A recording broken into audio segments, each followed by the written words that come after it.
It's 5:03 p.m. We'd like to remind everyone that this is an informational workshop for the Board of Trustees. Mrs. Hayes, can you please call the roll? Thank you. Trustee Adnams.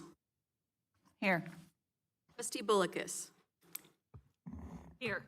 Trustee Castellanos is absent. Trustee Davis. Trustee Jones. Here. Trustee Pritchard is absent. Trustee Zollinger. Here. The Pledge of Allegiance will be led by Dr. Gomez. Thank you.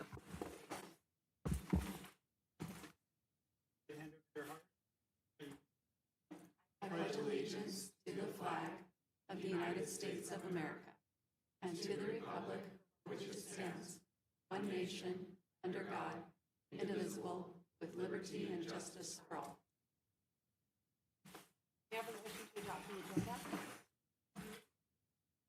Moved I by have something Trustee I wanted Adnams. to add very quickly. Let's go ahead and finish this first.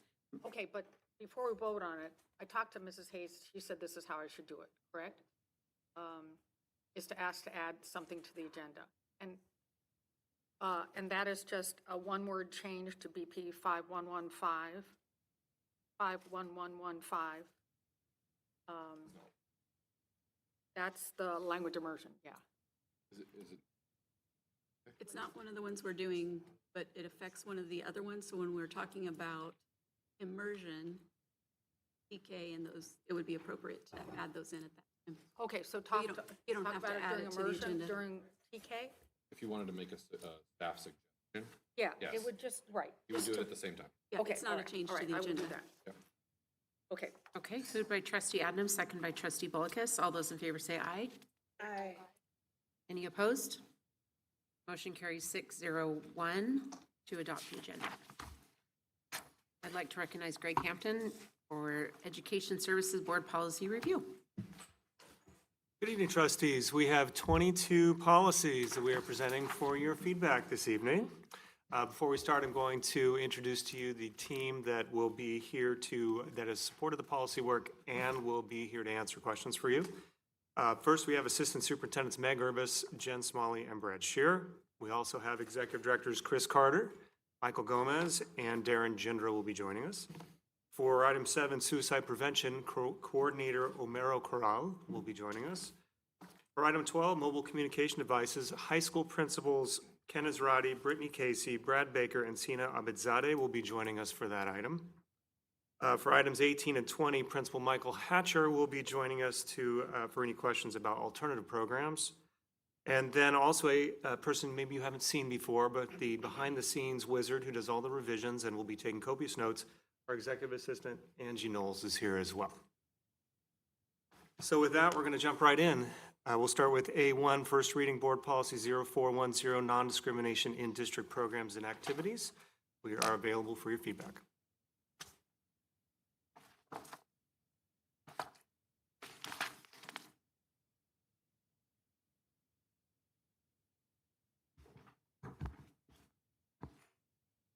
Trustees?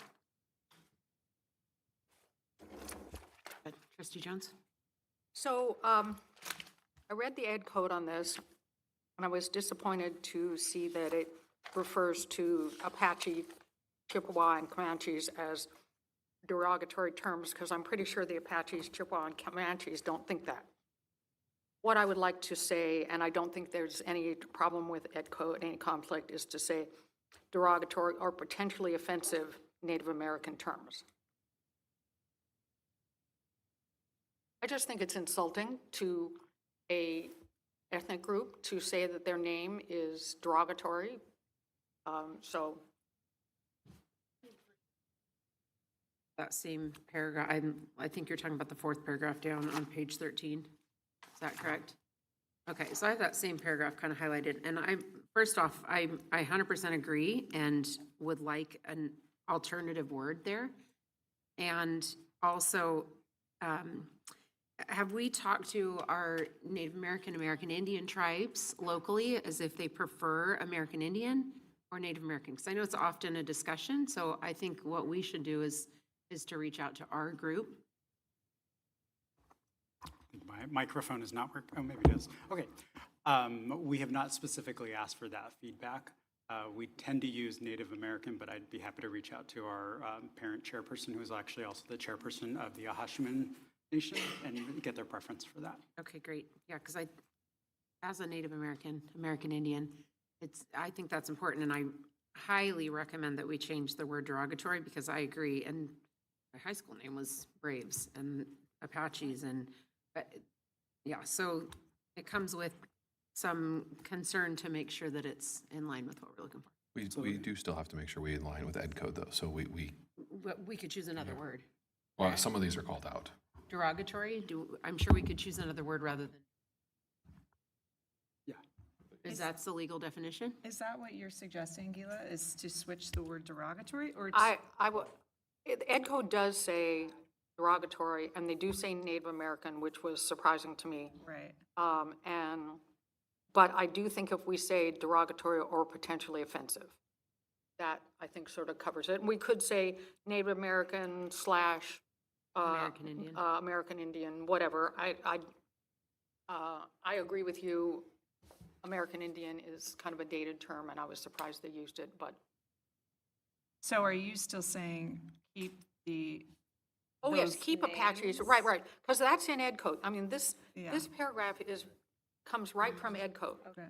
But I don't think it's a conflict to say just not derogatory Native American terms, and instead say derogatory or potentially offensive. Yeah, and then staff will check with our community partners about Native American versus American Indian, or including both. For sure, if possible, would prefer to remove derogatory. Okay. If that's possible. Other comments?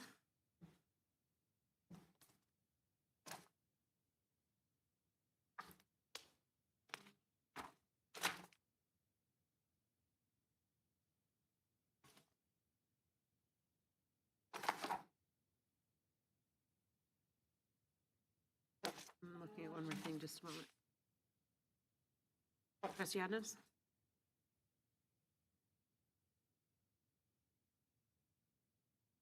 Facilities coordinator. That would be Laura Lyons, Laura our Lyons, Assistant okay. Super of Human Resources. Thank you.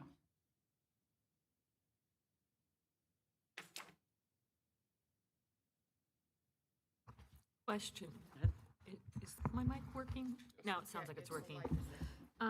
For in-house use, in any of our directories, does Laura Lyon have all her titles given to us? You know, Title IX, this other one, plus what she is as an Assistant Superintendent of Human Resource Services? Because if it's not there, when one of us goes to look up and say, who oversees that? How are we supposed to Yeah, I find it? mean, it's definitely part of the job description. It's also there when you go to those. So if you go to, because you want to do an ADA filing, when you look up who the ADA coordinator is, it shows Laura Lyon. If you look up who our Title IX coordinator, because you want to file a Title IX complaint or have a Title IX question, it shows Laura Title IX. There's not. Yeah, under those things though, not under the directory of her with everything listed. But if you were going to file a Title IX complaint, it shows Laura Lyon. Okay, least- so at your least it directory should. is a website. Are you talking about Directory. public? I'm talking, when I say in-house, I mean for any staff member, for any one of us inside CUSD. If that? You have it? Yeah, we've got an alphabetical one, we have one by department. Yeah, and you have an org chart. We've generally, I don't know that we have that in there. We've generally not included sort of, Titles? well, they're not titles, right? They're sort of superintendent designee responsibilities. We could put them to anybody. It doesn't have to be with Laura. So Laura happens to be handling those because that's the way that we've got it designated. But it's not actually her job title to do those things. It's just part of her responsibilities, right? So we could put there, I think that figuring out where we draw the line of who oversees which projects and which things, everybody has probably a long list under their name. Okay, so if I go to the website and look up for the ADA person or the Title IX, it has her name? Yes. Okay, thank you. And we can look at the directory. We'll look at it. I don't think it's there that way. And do we have any of our schools that have more than 15% of the school students speak a single primary language other than English? How many, or rather, how many of our schools? I'm not giving you the exact one, but it's around 15 to 18 of our schools Okay, have that translation requirement because they have just that. for one language? Yes, and it's only Spanish for us district-wide. There's not a particular school that has any other population that That reaches reaches that that threshold, that's what I thought. Okay, thank you. Any other questions?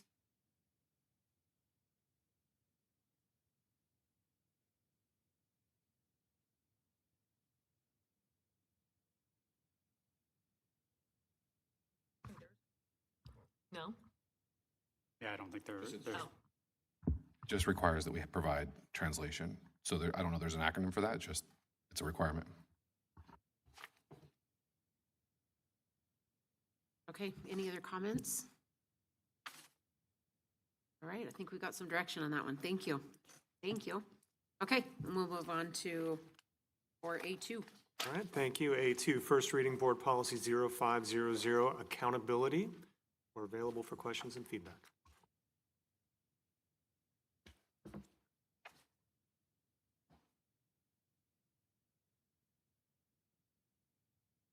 On the last paragraph, what technical assistance do we currently receive from the Orange County Board of Education? great question. The Board of, it's not necessarily the Board of Education, but the Orange County Department of Oh, Education. I'm sorry, Department of Ed, that's what. They that's what I provide meant. us the technical support. So as we've been working through the differentiated assistance support that they provide, they're the ones that facilitate. So there's actually a department, I want to say their continuous improvement department is who we interface with as a district to make sure that our LCAP addresses that differentiated assistance as well as the different supports that they provide us as a district in differentiated assistance. Thank you. I have a question. And then, go ahead.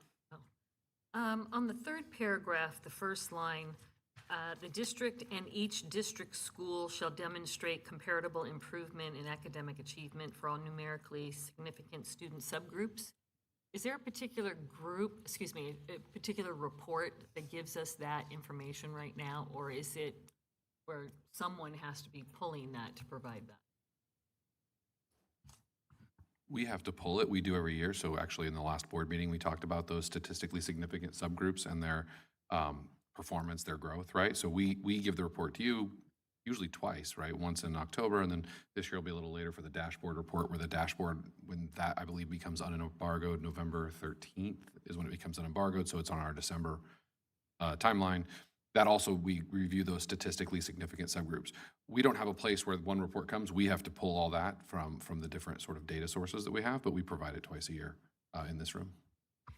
It just seems to me in these policies that throughout, there's more and more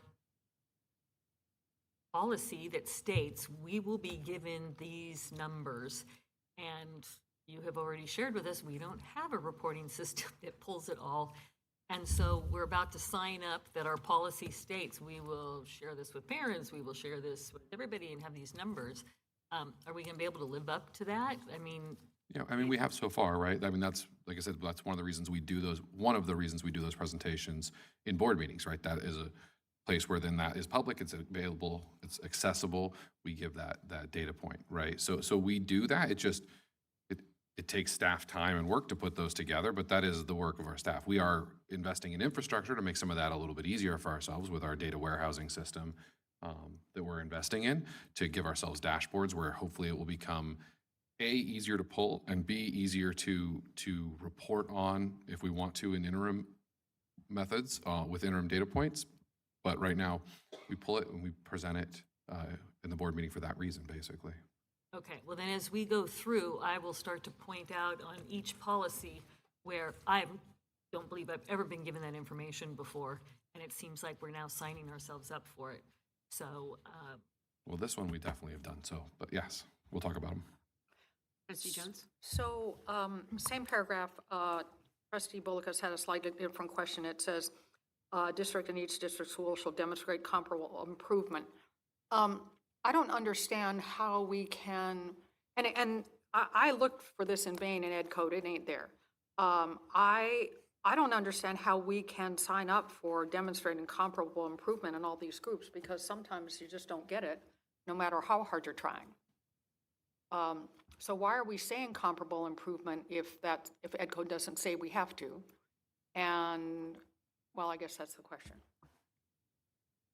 I would say when it comes down to this, as we, as a district, look at that data, we start comparing comparable schools where we're looking at, we would not want to compare like a Canyon Vista to a Kenosha, but we look at, look at our Title I schools, look at our immersion schools, just kind of how they exist in our pockets where they're similar amongst the schools is the way that we've kind of have done that process. But I would agree that's the question that I was wondering was going to come up, right?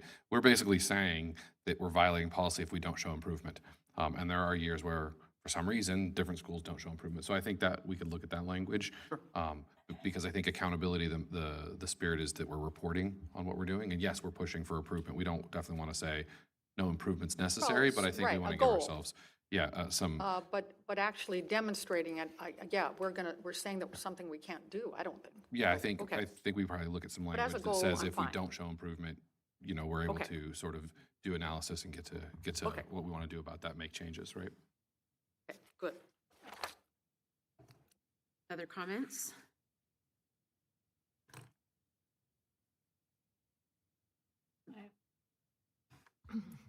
I'm going to go back to the first paragraph, the second sentence. The board shall regularly review the effectiveness of district programs, personnel, and fiscal operations with a focus on the capacity to improve student achievement. The board is going to regularly review, and it has personnel in here. Again, I mean, unless there's a particular issue, I've never been aware that we get into discussions about personnel and their effectiveness or not. Employee. Yeah, we probably need to look at some of that language because ultimately it's the superintendent who reviews the effectiveness of personnel. And then that comes out. And I think the idea is that you're providing fiscal oversight there. Like if we're going to invest in a program, then we're going to report on the effectiveness of that program. So we'll clean up that language. Yeah, I would agree, like, That in whole the LCAP, you have the personnel that are responsible for different programs and services, and so that would be something we would be, obviously, the LCAP, we have to tie it to results. So we're measuring the effectiveness of spending our resources on that personnel for that result. I understand, but my concern was, once it's in the policy, we say this, then I should be able to ask about personnel, and that's not, in my domain. Thank you. That's the same question, not paragraph, so. Other questions, comments, direction? Okay, we got direction on that policy. All right, 4A3, school accountability report card. Thank you. First reading board policy 0510, school accountability report card.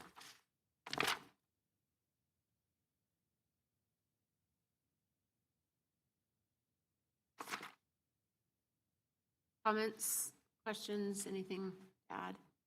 You have anything to- Okay,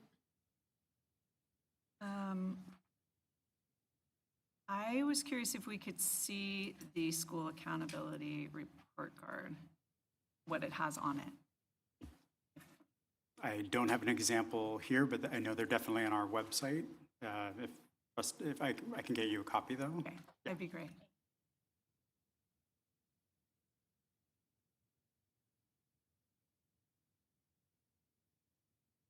On the district site. Yeah, they are public, but we will send them all to you. But SARCs are public documents.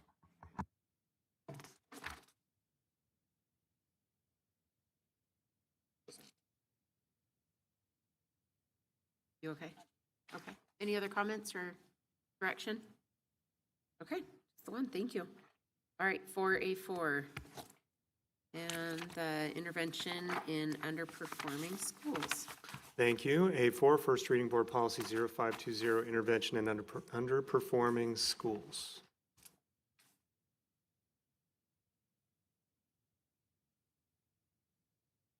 Comments? You'll note this is a new board policy, Yeah, so I there are saw no that. revisions to it. It is a new policy. And that is because, This is in preparation for our federal program monitoring, our FPM. So we will have auditors coming to make sure from CDE that all of our policies are accurate and up to date. This is a policy that we did not previously have, so we're adding it. So This one as well.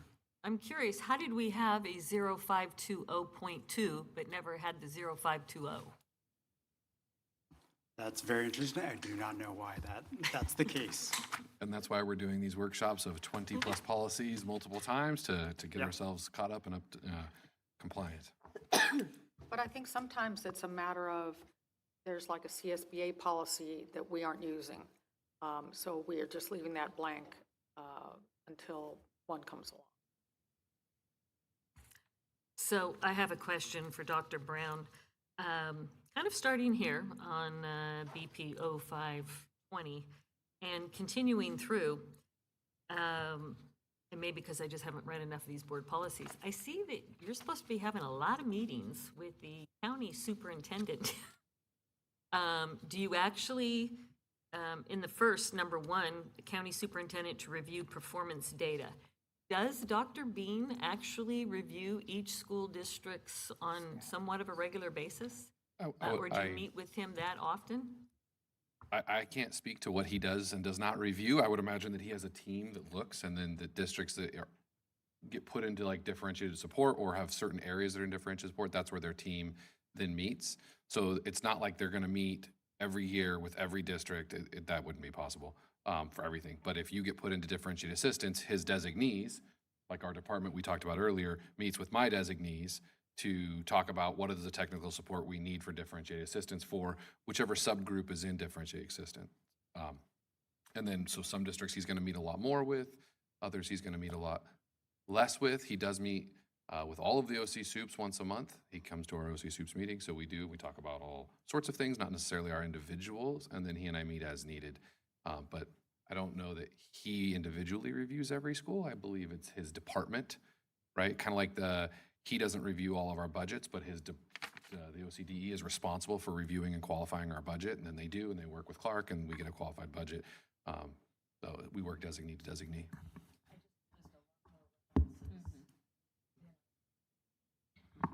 Yeah, and I think I want to add the word designee to these like we do in most of our policies, wherever it's not present, because the idea that Dr. Bean and I is going to sit and meet with Soups over the hundreds of schools in OC is probably not realistic, but his teams will meet with our teams. Other comments? Action? Okay. For A5, the comprehensive and targeted school improvement. This is also a new board policy. Thank you. Yes, this is a new policy. First reading board policy 0520.1, comprehensive and targeted school improvement. Comments? So I understand how this is new, and there's a reference, as I'm sure we have to put into CSI, TSI, and ATSI designated schools. Do we have any such schools? Yes, currently we have 2 schools that are TSI, and that's going to be Capistrano Union High School and Dana Hills High School, both of which were identified for their performance on their English Learner Progress Indicator. And then we have 1 ATSI school, and that's Del Obispo, and that is for the student group 2 or more races in chronic absenteeism and suspension. I believe Los Flores Elementary School is also noted as ATS. They are out of ATSI. They exited. They did? Yes. Okay, well, on our LCFF that's online, they're still on it. Yes, for that particular instance on the LCAP, at the time when the LCAP was written, we had to include all schools on the 2023 dashboard that were ATSI. Since the 2024 dashboard was released, we now only have 3 schools in that case. So 1 for Del Obispo as the ATSI, and then 2 for TSI. It is very great progress that our schools have made. And I'll mention too that when we present the dashboard, we will share the names of the schools. We have done so in the past. We'll continue to do so that you know who is categorized for what's level of support. And are we offering a high incentive at Del Obispo to increase our attendance there? The school has identified a number of attendance improvement strategies to incentivize and just, you're welcomed here, you're part of our team, all of those kinds of things. The school has worked comprehensively to address those elements. And then on this page, and then on page 34, second paragraph down, after 2 years of implementing the school plan, if any school has been unsuccessful in improving student outcomes to a level that exceeds initial eligibility criteria, the district shall identify the problem and take action as necessary. Why are we waiting 2 years? The way even our LCAP is written, so when something has been ineffective, you can't keep doing the same thing over. But every year, Del Obispo, or any school in this, revises their school plans, like this worked, this did not work, we're not seeing the amount of income, so, or not income, the amount of change that needs to happen, so they change the strategies. Yeah, so it gives you the time, if you're gonna try something, you don't then abandon it 9 months later to try something new. So you don't get that rolling initiative, right? It gives you 2 years. If 2 years doesn't work, now you do have to try something new for those schools. It gives you that timeline to implement something, get it throughout the school, which we know it takes a year to implement and then a year to happen, right? Then you look at data. So if you try to roll an implementation every 9 months, knowing what's effective and what's not, you're never gonna get there. Right, and then the follow-up on that is the 4 years.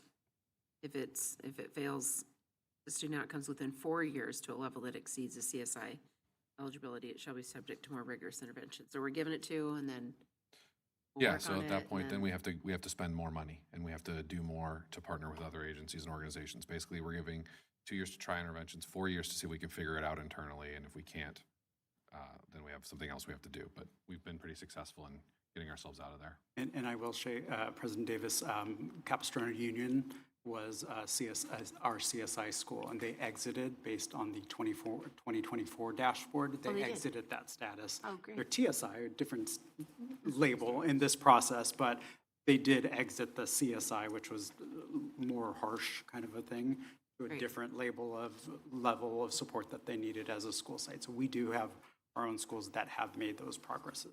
And how about Dana? Dana Hills High School is new in TSI. I'm anxious to see our new dashboard to see if they've made gains, but we know that it takes time, so. Right, okay, thank And you. remember the other thing, that some of this data is based on dashboard. The state does not embargo dashboard till November. So if you were trying to make changes every year, now you're making mid-year shifts, right? So that's the other reason we have a 2 and a 4 year timeline, is the dashboard data that's gonna make these determinations will come out in the next 3 weeks for last year, right? And they're the ones that make the determination, not us. So that we have to deal with that. Trustee Adams? On that same page, the first sentence, the board and superintendent or designee shall regularly review the performance of each school. What's regularly? Do we need to be more specific on that? I mean, the principal at that school is one of my designees, and they're reviewing data on that, weekly, depending on what the different thing is. So I don't know that we need to be more specific, but designee has, the principal's a Designee designee, means- the right. LCAP coordinator's a designee, right? Okay. So it's at different levels at different times. Okay. Other comments or direction? Okay, thank you. Thank you. All right, moving on to 4A6, the deletion of word policy, Title I Program Improvement Schools. Yes, thank you. So yes, this board policy we are recommending deletion because this is no longer current information. This is board policy 0520.2, Title I Program Improvement Schools, which is now outdated and no longer in effect. Perfect.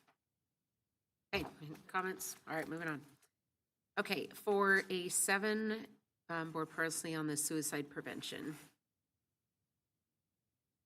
Okay, just checking to see that our star witness is in the audience. Just kidding.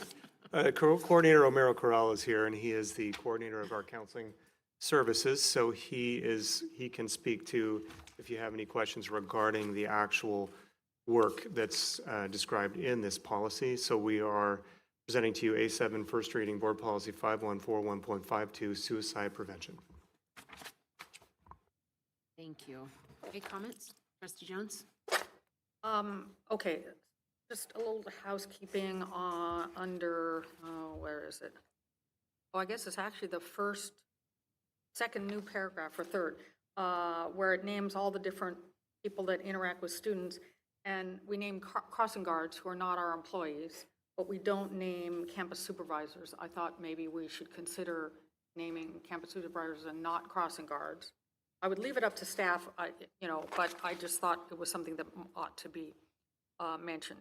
And I have a similar concern to my concern about the Native Americans saying that in the next page, under suicide prevention, well, number 9 on the next one, as appropriate, these measures and strategies shall specifically address the needs of students who are at a high risk of suicide, including all these different ones. And I just feel like it's insulting to say that they are at high risk. They may be at a higher risk, certainly, and I understand why such students are likely to be at higher risk, but I just feel like we're labeling them in a way that words matter, and I think that to say that just bothers me. Can you clarify again where you are, Trustee Jones? I'm sorry, okay. Page 40. Page 40. Page 40, yes, second from the bottom. As appropriate, these measures and strategies shall specifically address the needs of students who are at high risk of suicide, including, and then all of these Okay, thank types. you. And may be at high risk, or may be at higher risk. I just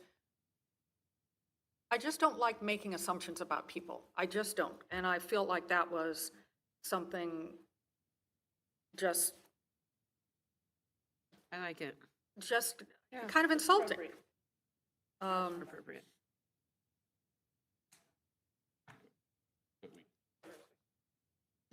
Do you want this?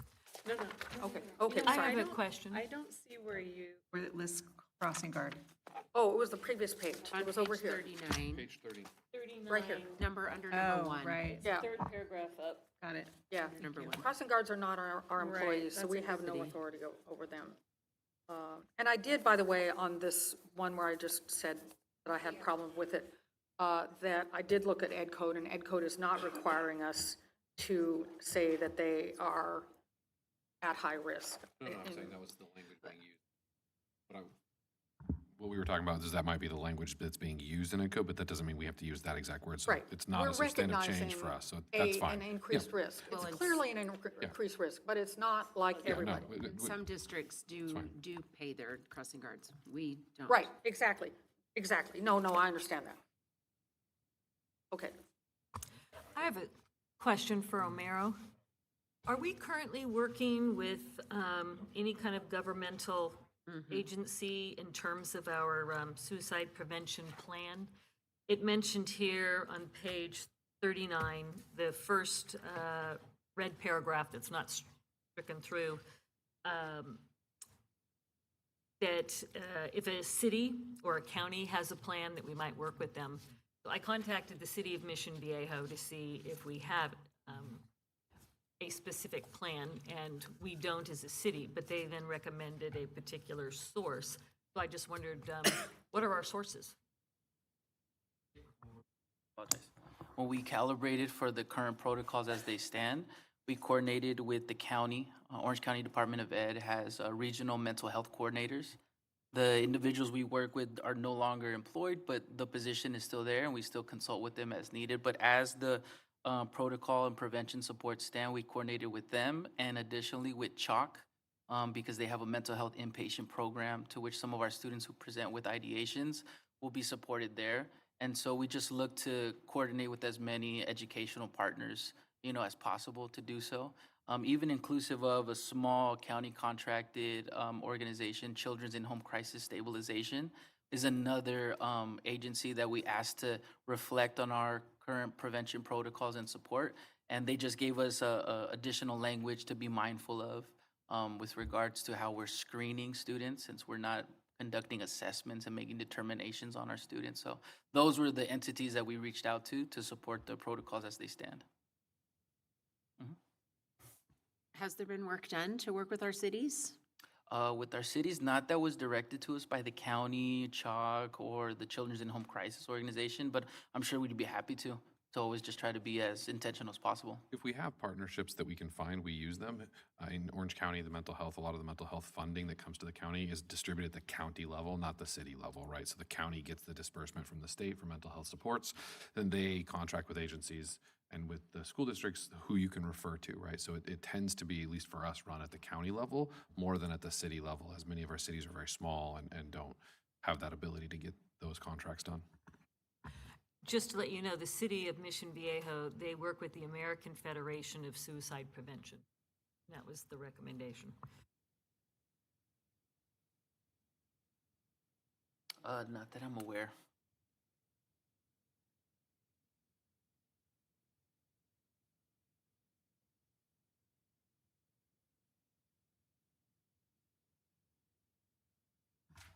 Which number? Where are you at?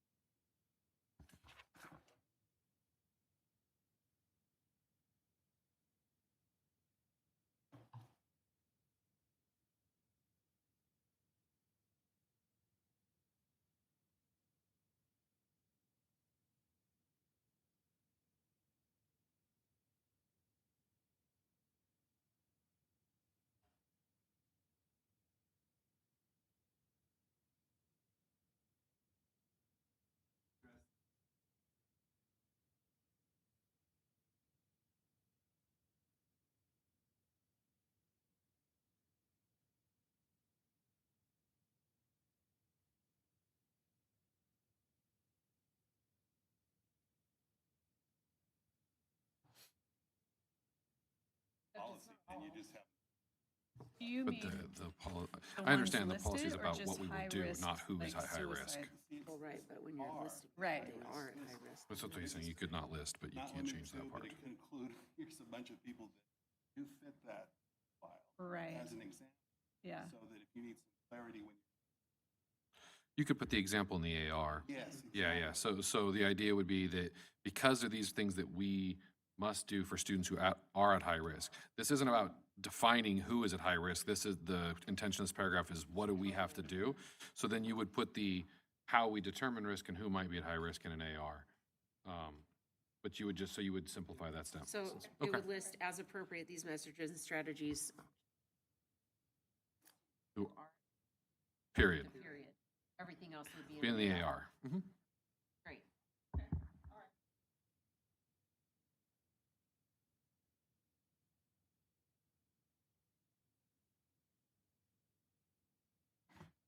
On page 39, item number 2 at the bottom, instruction to students. So it's listing measures and strategies for suicide prevention, intervention, postvention shall include but are not limited to, and then it makes a list. Number 2, instruction to students in problem-solving, coping, et cetera. Do we get to, I would love to see that instruction. Is that available to trustees to kind of see what's being taught on that? The instruction that's provided is through MindWise Signs of Suicide. It's through what? MindWise is the organization, and the presentation to students is Signs of Suicide. And it comes at 7th grade and 10th grade. And additionally, there's also parent resources that are provided. So as we present it, there's language that we communicate out to the students, to the community and families, and so we can get a copy of that. Okay. That's Yeah, absolutely, we can share that, and that's delivered by the counselors. School counselors. Yes, so we can share that with trustees. That would be great. Thank you. And then on page 40, item number 4 at the top, the review of materials and resources used in awareness efforts and communications. So you're reviewing the materials to ensure they align with best practices for safe and effective messaging about suicide. What's the guidance on that? Like, who's deciding, or what are we using to say, yeah, this is what best practice is? We're leaning on the curation of the Signs of Suicide curriculum. Okay. But that's also the work we did with our county. MindWise, yes. MindWise. But that's also the work we did with our county, right? So when we talk about our protocols include all that messaging. And so when we talk about our county partners who help us with that, right, we don't, what this is basically saying is that we're not going to just create it once and then walk away from it, right? We're going to Right. continue to partner with our county resources, with MindWise, with our partners to make sure that we're staying up to date on whatever practices are changing as, this continues to move forward, Okay, unfortunately. perfect. And I Thank would you. mention too that, Romero, you have helped to develop a document that has prevention, intervention, post-vention guidance for schools and communication is part of that. So we can share that document with you. We update it regularly to make sure that, if there are any other new practices that are recommended by the OCDE or our other partners, we update it. We're happy to share with you what that it's basically a handbook, kind of a guidebook on again, and from everywhere from prevention to intervention to postvention, and what is communication is a big part of that.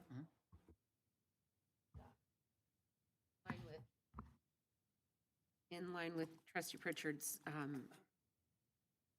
on page 40, the last paragraph and then the first paragraph on 41, could those two paragraphs go in the AR? I don't know that they don't, I'm not sure that that's necessary for us to establish process for school staff to maintain daily or regular contact with all students. I don't know if that needs to be in the policy or rather the AR. I don't know if those two paragraphs should be policy or AR. Bottom of 40 and top of 41. I mean, continuing on to the next two as well. We'll have to look into that. The top of 41 talks about we're not absolved of our duties to check in with students just because we're through distance learning in the event that we have to go to distance learning. So I don't know how that would be worded. So we'll look at that. We can look at how that could be worded differently if it went to the AR, but that is sort of a policy piece, right? It's a what, not a how. We will continue to check on even during distance learning. The AR would be how, How about whether we're that's the never having process. distance learning again? Unfortunately, I can't predict the future, and who knows what the state and federal government may do at some point in the distant future. I'm gonna go with no. Looking forward on that, because so oftentimes a phone call from a school is made to a home, and they get the answer machine, and then the next day, maybe the answer machine. Do we have any kind of system set up that, after so many days, we send out the sheriff to check on the person, or, and is that a policy within this? That would be the AR about how, but we also have our bilingual, or our community liaisons who do home checks, our counselors can do home checks, and then, yes, we can also have the sheriff's department do wellness checks. So it just depends on why we're calling, right? We don't want to have a policy that says every time we don't get a parent, we're instantly going out, right? Because it has to be, if we were calling for some concern, then usually we go out right away. If we can't get a hold of anybody and we had a concern, we would consult with our counselor and our sheriff and go out right away. If we're calling for some benign reason, then we don't. Okay, I also have a question on paragraph 3, the first line.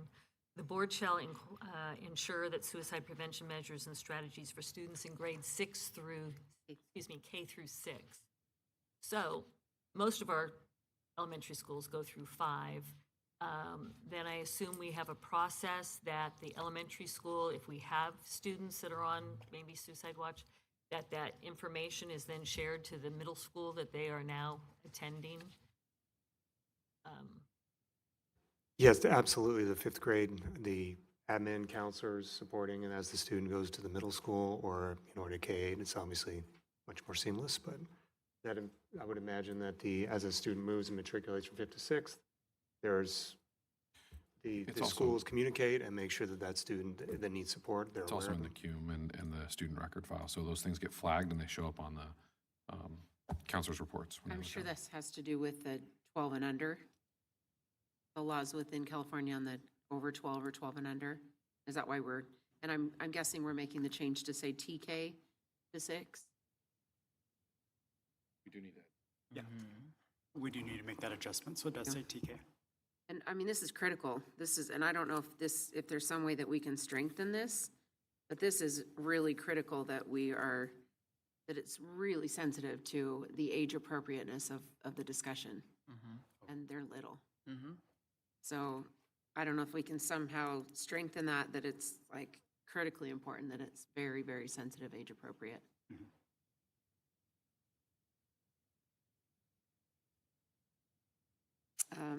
And then the last paragraph, all right, on Ed Code 234.6, is this policy on our parent corner on the website?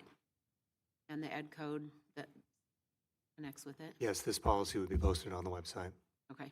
It currently is, and the revised parent version, corner once or approved, would. Whatever it's called, whatever it's, what's it called? Parent corner? The parent resources, yes. Parent resource, the Parent Resource Center, will this will be there. Other comments, questions, direction?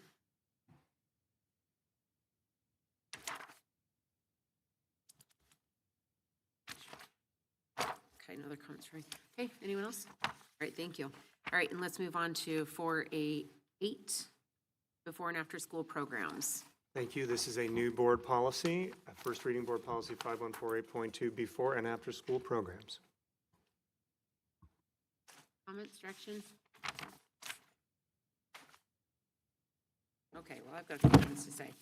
Are we offering after-school programs at our elementary sites that we're partnering with our cities? Because I know we're not for San Clemente, because I was just approached by city. There are, it's more Staff. limited. I want to say it's the city of Dana Point has partnered with Palisades in particular. That's the one school that comes to mind that has city involvement. The other one that I would add is some of our schools in Mission Viejo, Trustee Balucas, have Kids Factory, which is partnered with the city of Mission Viejo and Saddleback Valley Unified, kind of manages that for the city. Yes. So in those senses, yes, we do have city But not San programs. Clemente. But in San Clemente, we offer our own program for expanded learning, and we also partner with the Boys and Girls Club of San Clemente. So this city, I mean, I spoke with city staff the other day, and they're interested in, getting back on the board, because we used to, and it does provide an opportunity for families that need an extra hour, but they don't need 3 hours, and they can afford the 3 hours, but they would like the opportunity to have their child stay for a soccer or a baseball or some other things that, So that'd be something staff could work with the city on, separate from the policy. Staff could work with the city if the city has offerings that it's funding that it wants to share. and they did, we did. Yes, but I don't know that they still do. So that'll be the question of what are they proposing and how does it fit in with our program? So we're always open to those discussions with the city. They haven't really had those discussions with us. Yeah, I know that for a while, Truman Benedict did have a program with the city of San Clemente. I don't think it Low, low exists voltage. anymore. Yeah, Yeah. but yeah, happy to Yeah, look into well, I that. look forward to that. So we can follow up. Well, Through the ELAP, right? ELOP is ours. Yeah. Right. You're doing and I would check with Dana Point, because Mike Killebrew, and I don't know if it was just a one-year thing, but he had a community group that was funding an after-school program for kids. But I don't remember if it was just elementary and/or middle school, and its continuance. But I remember he was specifically involved. Happy to follow up. Yeah.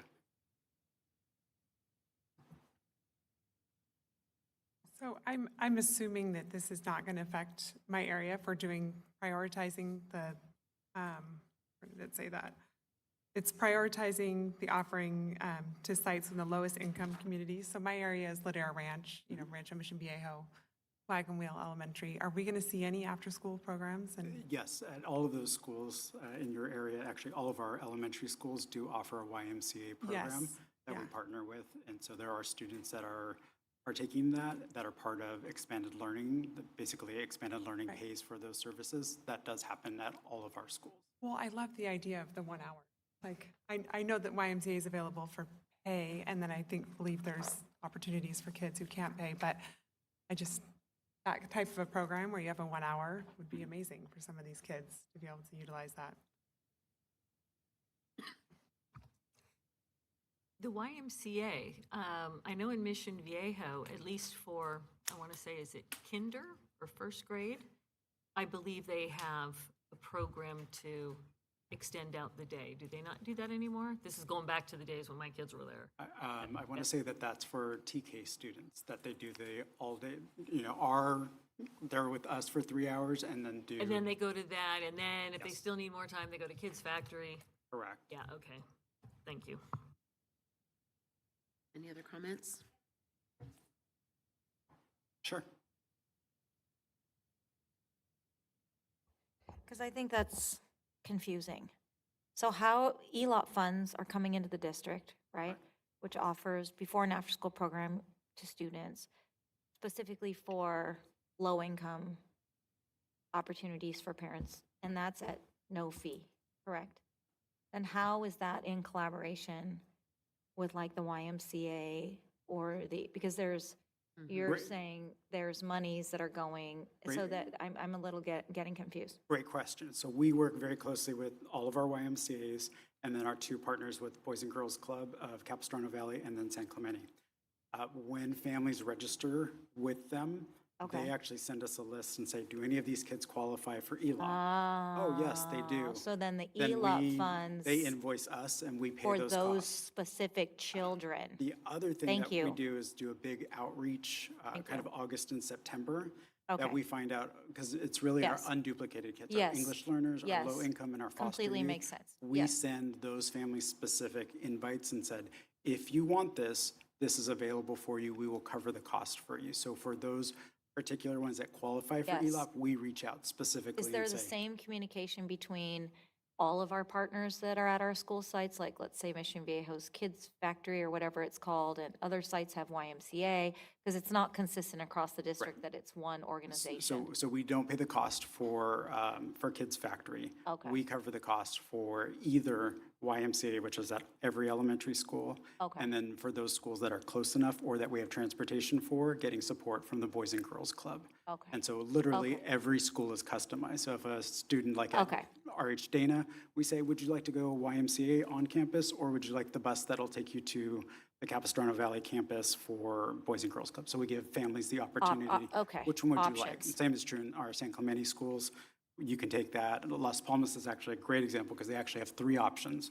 Would you like to do YMCA? Would you like to do Campco that's on campus? Or would you like to do Boys and Girls Club? So every school is different, but we do offer that whole 9-hour day for them Yeah, for all of those schools. yeah. Camco. Thank you for the Campco clarification. is one of our providers through the It was very confusing. ASIS, and I cannot remember what the after-school no, I won't make it up. I cannot remember what ASIS stands for.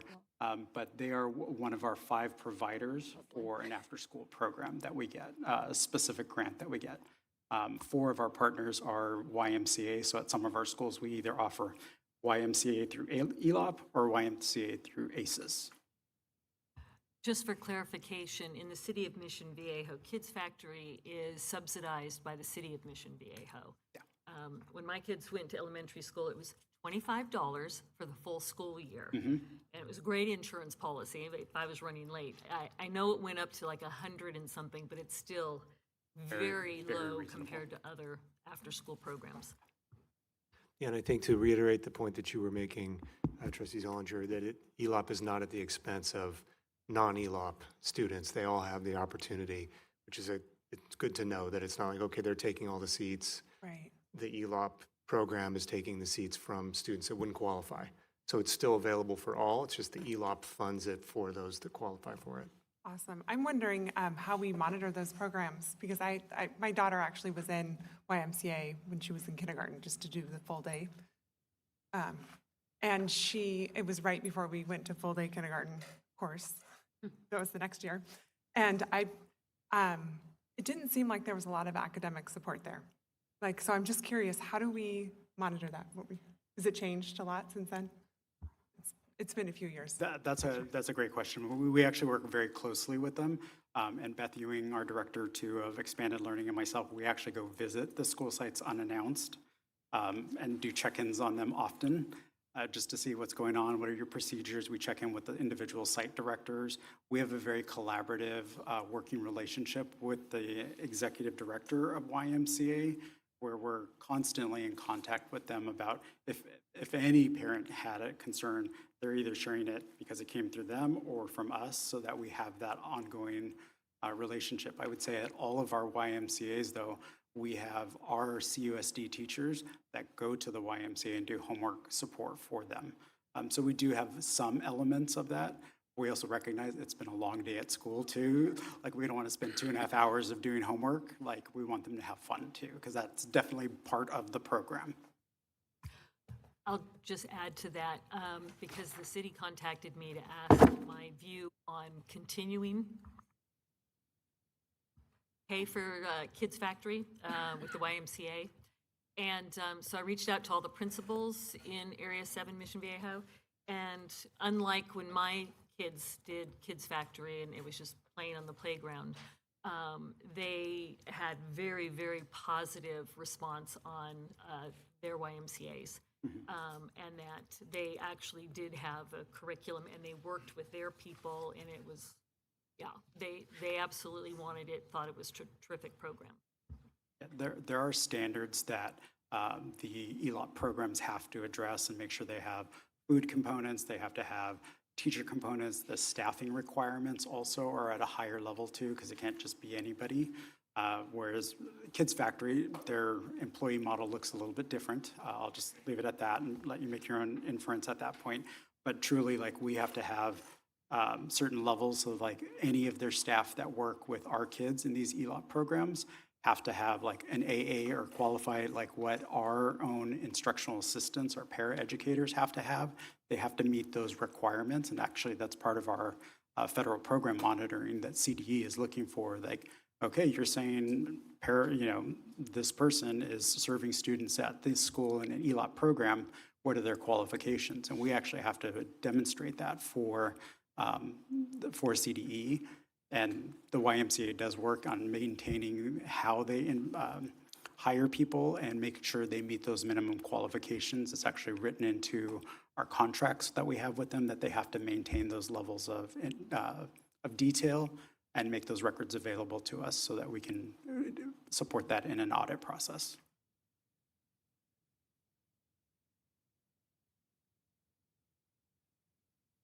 Okay, moving on, thank you. Moving on to education for American Indian students. Okay, thank you, trustees. So first reading board policy 6173.4, education for American Indian students. So staff has replaced the exhibit with a new version. So you all have a new version in front of you. What we did is we removed the section on page 1 describing a task force. So the part on page 1 was removed. The reason we removed that is because we already have a Native American Parent Committee that meets regularly every year and would serve in the same role. And so staff would like to avoid duplicate or redundancy. So that's why we removed it from this policy, because it is not necessary. Okay, thank you. I have a few questions on this, so excuse me if I am going to say something that is now being addressed here, since we just got it or right now. First, others, comments? Go ahead.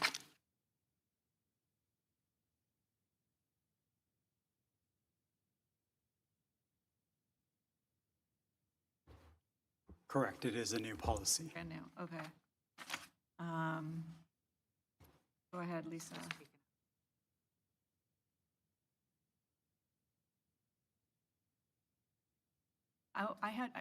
Another question I have is how many students in CUSD are designated or affected by this policy?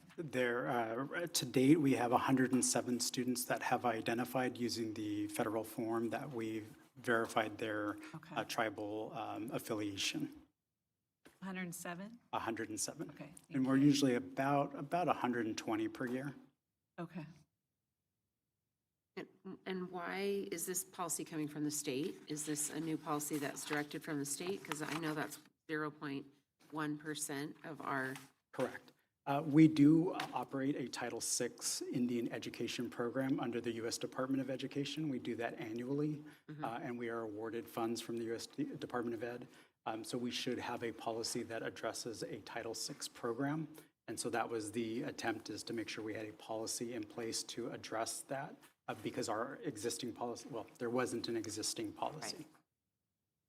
Right. Okay. Yeah. So 107 students.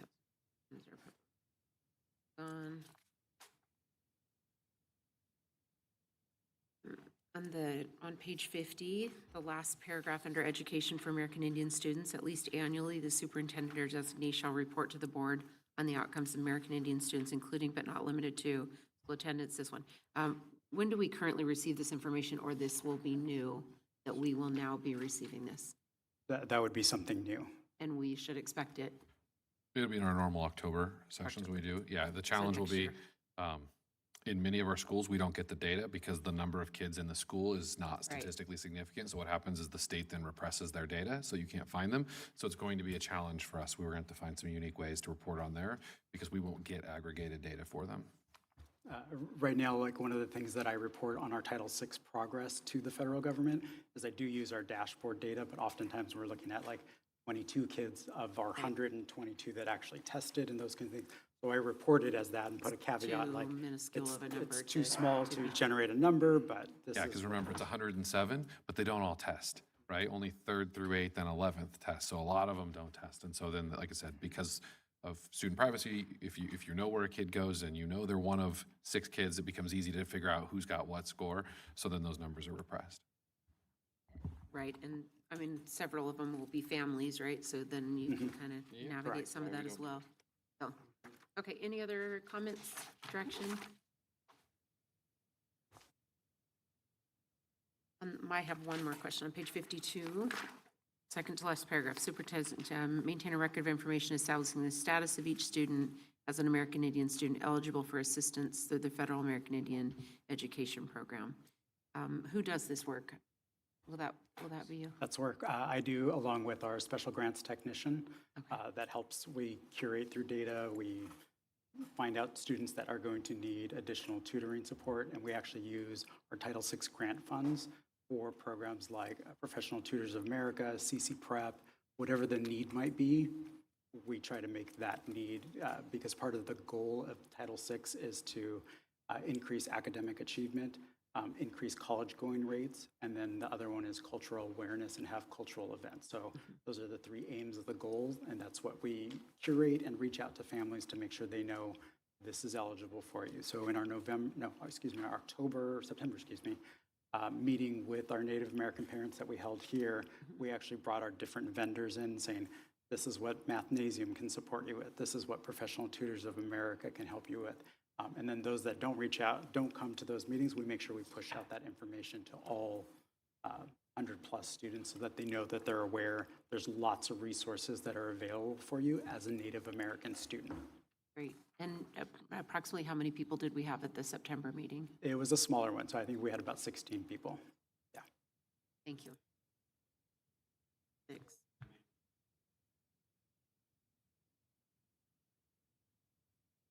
It does. The 506 eligibility form that we use from the U.S. Department of Education says, I don't remember the exact percentage, but they have to have so much blood to count within that and within that number of being eligible. Correct, yeah. Yeah, so for some of our community that are attached to the Ahashiman Nation, they don't have that federal recognition capability, but some of them have it from different tribal affiliations that are federally recognized, and so they are able to access those services and supports that way. I know the chairman is working with the committee to get that level of recognition, but it's a very arduous and very detailed process that they're going through with the Bureau of Indian Affairs right now. Thank you. Other comments, direction? Okay. 4A10, Community Day School. Thank you. This is a new board policy. So first reading board policy 6185, Community Day School. And our currently, the Community Day School that operates within our district is Bridges. That's the only one we have here, right? The other ones are in Orange and Garden Grove and Santa Ana and Irvine within our county, right? And can you give me the background on why this policy is necessary at this time? This is necessary because part of our federal program monitoring that we're going through, they are asking that we make sure that we send in the corrected or the approved community day school policies under our compensatory ed or Title I requirements. They are looking at discipline in particular, so they're looking at involuntary transfers to our continuation schools as well as our community day school programs, suspension, expulsion processes, all of those that are being under federal program monitoring is really what's driving quite a bit of these policies that we have, and that's coming up in February for us, but we're uploading data already now to the state system. Correction, comments? Okay, thank you. Moving on to 4A11, Career Technical Education, Regional Occupation Center Program. Hey, thank you. I'm going to welcome up Executive Director Chris Carter. He's going to join us for any questions you have on this. This is first reading Board Policy 6178, Career Tech Education, Regional Occupation Center Program. Welcome. Comments, direction? Go ahead, Trustee Jones. So I just have there's something I think is missing here. Because we say that to enroll in the ROC/P on a part to full-time basis, district high school student adults who must have admittance approved, they must be at least 16 years of age unless they meet one of the conditions specified in Ed Code, blah, blah, blah. So if I'm a parent and I read that, I'm going to be like, and they actually, in Ed Code, I forget which one, 52314, there's a whole lot of things that are easily met, but a parent doesn't see that. So I would like to include that in this board policy. It's people enroll in grade 11 or higher grade, people receive referral and all the following conditions are met. The approval of the parent's guardian must be sought, but is not required. Pupil's comprehensive high school plan requires a referral to an ROP center.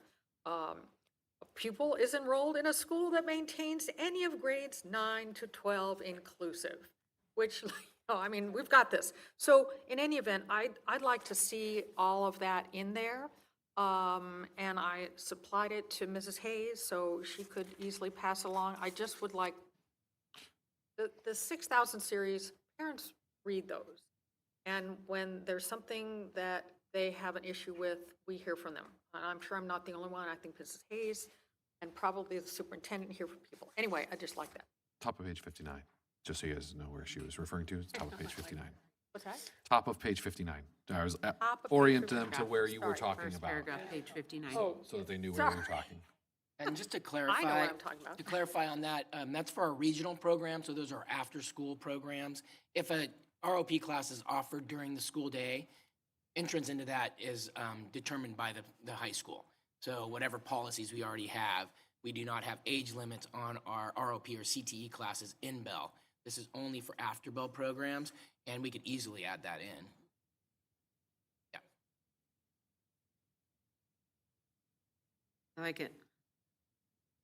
Give some more options and help people get into more of our CTE classes. Other comments, direction? On page 57, third from the last paragraph, the board shall adopt district standards for CTE. On page 57, third from the last paragraph, it starts with the board shall adopt district standards. We have standards. Is it just, can you give me a little bit, like, what is that? Tell me that paragraph, what follow exactly the is? we follow the model curricular standards for CTE, and so all of those have been adopted in our classes. So we follow the statewide standards. We're in the process currently of revising those as a state, and to be commensurate with the national standards. And we don't want to designate a certain standard in here. We want to make sure we keep it, the board will adopt standards as opposed to the board will adopt this standard, especially as we roll different programs out. There's obviously sometimes multiple options for a program. This just means that for us to stay in partnership with CCA, they have to have a course that meets or exceeds the state standards when they choose that pre-apprenticeship program or whatever that program may be, like when we were looking at curriculum. Absolutely, love it. Yep, thank you. Anything else? On page 59, it's the first paragraph, it's black print. To the extent required by law, the superintendent designee shall invite the participation of private school students. Do we get ADA for them when they come? No, and that's for after Bell programs only. Oh, okay. So we could put some language in that clarifies Yeah. that for our regional programs. So our in-Bell courses, although they fall under ROP, they're not considered regional because they are subject to, only students at that site. Okay. So the after-school programs, though, if we have space available, then students in a charter or private could come and take courses. Okay. And it starts with our students first, right? And then Our if there's students fill room, first, then we yes. can move on. Ours and Laguna Beaches. What's that? Ours and Laguna Beaches, because Yeah, ours as it's in. So we'll have, Yeah, we have TCA board. opportunities for learning students take advantage of our programs every once in a while, if space is available. Gotcha. I do like the idea of just adding a little piece in there that this is referring specifically to the ROP section the of after school. that.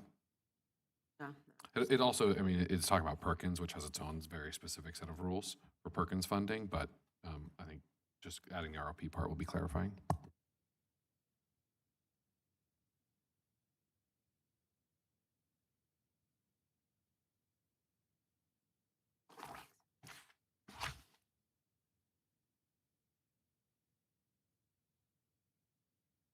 I just want to highlight on page 58, for second paragraph. I just really appreciate the partnerships with our local businesses and industries that we've been navigating, and you're doing a great job on. So I just want to highlight that, and I appreciate it. And it really is offering a real-world relevance for these students, and it's critically important. I can't wait for HVAC and electrical and all the other trades that are needed. So, state, we need you. Thank you. Any other comments, direction? Thank you.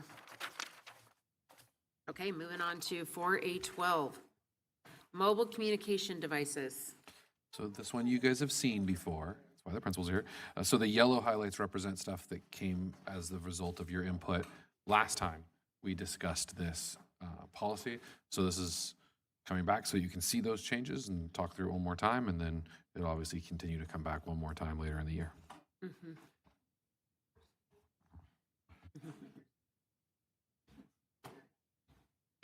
And we appreciate our high school principals being here this evening. Just if you have any questions about their insights and Oh, perspectives. Thanks for joining us. Okay, board, comments? Where'd you like to start? Trustee I Adams? can start. Okay, where do I start? I like the addition highlighted in yellow: to support transition to adulthood, high school students may be permitted limited access. Okay, wait, before I get to that. Mobile communication, so this is on page 66. Mobile communication devices shall be turned off during school hours. And that is a change from instructional time. So that's great. They're going to turn them off. And then it lists, the student shall not be prohibited from possessing the device under any prohibited, right? So they can have them for these cases. Okay, before I get to what I was about to talk about, I want to jump down to the bottom paragraph that Trustee Jones brought up at our board meeting, kind of the wording. So on page 66, a student's personal electronic device shall not be searched without the consent of the student in possession or the student's parents or guardians, or pursuant to those different things. I think the language there is still confusing.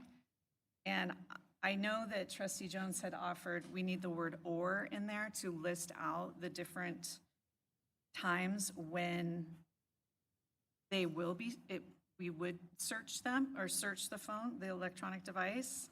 Maybe we just put it in bullet points because it still seems a little, I don't know what you guys think about that, but like, you know, obviously, if we have the permission of the student or the parent or guardian, then we can search the phone, but also in these cases and like list them out as bullet points, just so it's a little more clear, like when we are going to take the right to search a student's mobile device, these are the conditions in which we would do that. Does that make sense? Is there ed code language on that? Or is there, I mean, this is what's happening. Is there anything? When we talk about search and seizure, just in basic in general, the school district has the authority based on reasonable suspicion to be able to search a student's belongings. When it comes to the cell phone, then scope of search comes into play. students cheating in class. I'm going to maybe look in a spot where it's likely that they're cheating, maybe to see if there's a screenshot of something, but I can't go into their address book and all the things further into that. So scope of search comes into play, and that's what we're really talking about. So when we talk about consent, we get permission to go in and we articulate the scope of the search, where I'm going to go in and look for to see if you're cheating in class or whatever the case may be. Search warrant is also similar to that. That's secondary to consent. Consent's first. Search warrant's going to come afterwards if there's a need for that, or thirdly, there's exigent circumstances with the safety or an emergency situation where we need to be able to get into something, into the phone because somebody's safety is in question. So those are the three ways to search a So phone. trustee Adams, is this the language you're looking for? Yeah, I just think it's not, I just want bullet points. Right. Bullet points? Yeah. Bullet points are fine. Yeah. Yeah, Yeah. because then it's like, okay, under these circumstances, we will search the phone. Make it clear. Mhm.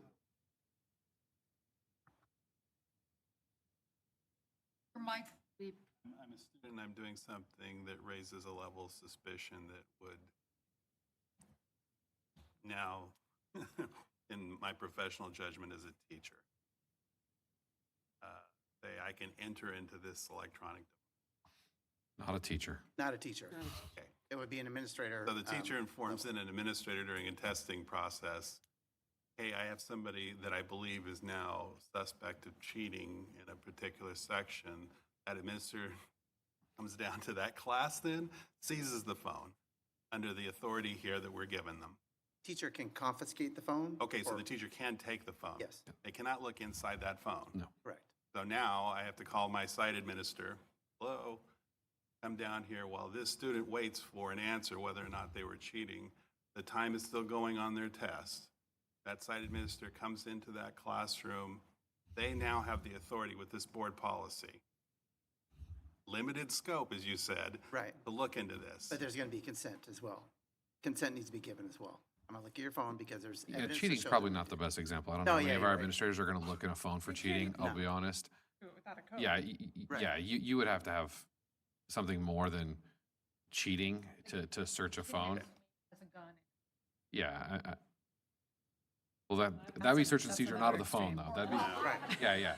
That'd be search of That would be Regular, another. What yeah. I'm trying to get at is this policy enforceable? Because now you've gone from instructional time to school hours. So if I'm at lunch now, Yeah. that's school hours, right? Yeah. Who's going to walk around to every student who's got a device in their wrist, glasses, and start enforcing something that we've said now you've got to be responsible for at a site level? Are they really going to do that? Or is this just simply a version of some reality in the future that might exist with the proper technology? And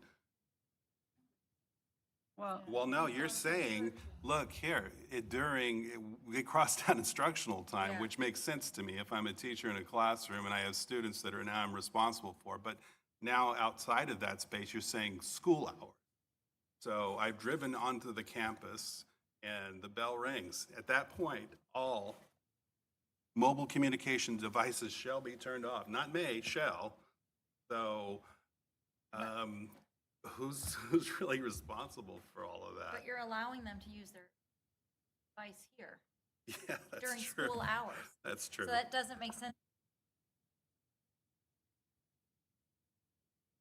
so, You added this yellow, right, because I missed the board was, added, but then these two are, Which two? So turning it off because you're is saying contradictory that to letting them to have it support separate.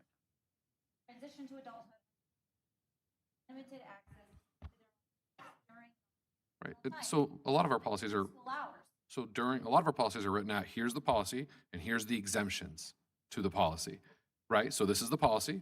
Yeah. So the board was pretty clear in its direction. They wanted bell-to-bell, no instructional devices. That was the feedback that we got at the last board meeting. So the change was made from instructional to school hours. It's confusing. However, there are exceptions to that. It's not clear. It should, in my mind, it should all time. You have the option. Allowing them to get on. For a limited use case. So you Yes, just basically but want them. you can't be the judge of that. I mean, they're gonna say, I need this, and you're gonna And that's where, and that's administrative, right? And that's administrative judgment, which we have for a lot of situations on campus right now, right? I mean, as the administrator is interacting with students and they're out on supervision, it's up to them to think, is that an appropriate use? Or is there, they're using it for some inappropriate reason, which wouldn't have been covered here, in which case, do we need to enforce? Well, I think, So do you have something you'd like to add to make it less confusing? but also, we would need to specify then the grade levels, because what we discussed was It does say high turning school. the device off TK through 8, no devices from start to finish. And then we've been getting feedback from principals and teachers and students for high school students that, you know, in the passing periods, there's things that they need to check. There's calendars, Which is why it does say high school students. Right, It so does say that. But we could write it as two separate. We could write, A yeah, I mean, policy for TK8? well, and it goes to one of my questions was, where in this does it state explicitly that TK through 8 is bell-to-bell, no cell phone? I think that should be, well, it says all, basically, and then it gives the exemption for high school. But we could write it the other way around. We could write it as a positive. So we could say TK to 8 is school hours and high school is instructional time. So we could write it the other way around. That's fine. So we were at Right. a school today, Yeah. Dr. Brown and Dr. Merwin and I, where they have a tutorial time. And it's being run kind of loosely, and there was a suggestion that teachers would say, okay, anybody getting a D or an F has to come to my class at tutorial today, and tighten it up that there's an actual purpose. And they would be notified, I guess, I'm not familiar with how this works, but through 5-Star. So that would come in on their phone, so they may even, and that was middle school. We would have to do it a different way for K-8. So for high school, we are definitely already using phones and 5-stars, not to mention their work, places of business text them regularly during the day to call them in for the afternoons. Their coaches text them to change practices and events. Their club coaches text them. So for high school, like I said at the last board meeting, the idea that you're going to remove the phone from the kid in the entirety of the day doesn't just jive with the adult world that they're existing in outside of our school walls. For K-8, it's a little different. There are other ways for us to program kids into the K-8 interventions. And most of our K-8 elementary, middle schools are already doing bell-to-bell, no cell phones. They're already there. So that's not really a big policy shift for them. They're already doing that. For high schools, the passing period, like I said, in our earlier meeting, was that last week? 2 weeks ago. Okay. There's just too much going on in that non-instructional time, which is what we clarified that in this paragraph, right? The idea that if they've got a reason, because, for example, the school's using 5-Star to program them in, and they need to use 5-Star on their phone to get programmed into their intervention, or work is calling them, or their coach is changing. Sure. So then we can write it back as two, we will separate this into 2 sections. So we'll separate this into or maybe even 3, middle, and then elementary TK, and then high school. We'll look at that and we'll separate it out so it doesn't seem to contradict itself, but we'll go bell-to-bell TK. the only other thing, I'm so sorry. Yeah, I've got 2 other things. Yeah. I hear what you're saying, Trustee Pritchard and Castellanos, about the confusion and going back to instructional hours where the device is turned off. I would love it to still communicate even to high schoolers that the phone, our goal is to have you off your phone while you're at school. We understand that under these circumstances, you're going to need to use your phone to connect here or there, but what we're not wanting is for you to be checking your Instagram and being, and I know that's hard to put in a policy, but I think it goes to like how we implement it. We can put it in our beliefs. I'll be very honest, right? And Pritchard's right. When you have 2,600 kids all at lunch, we absolutely do not have the adult capacity to see who's on social media No, I and who's know. on 5-Star. And it's, I We just don't. completely But we can put it in understand a that. belief statement in the beginning. And we don't want a policy that we can't enforce. That's the worst kind of news, because if we can't enforce it, then it means nothing.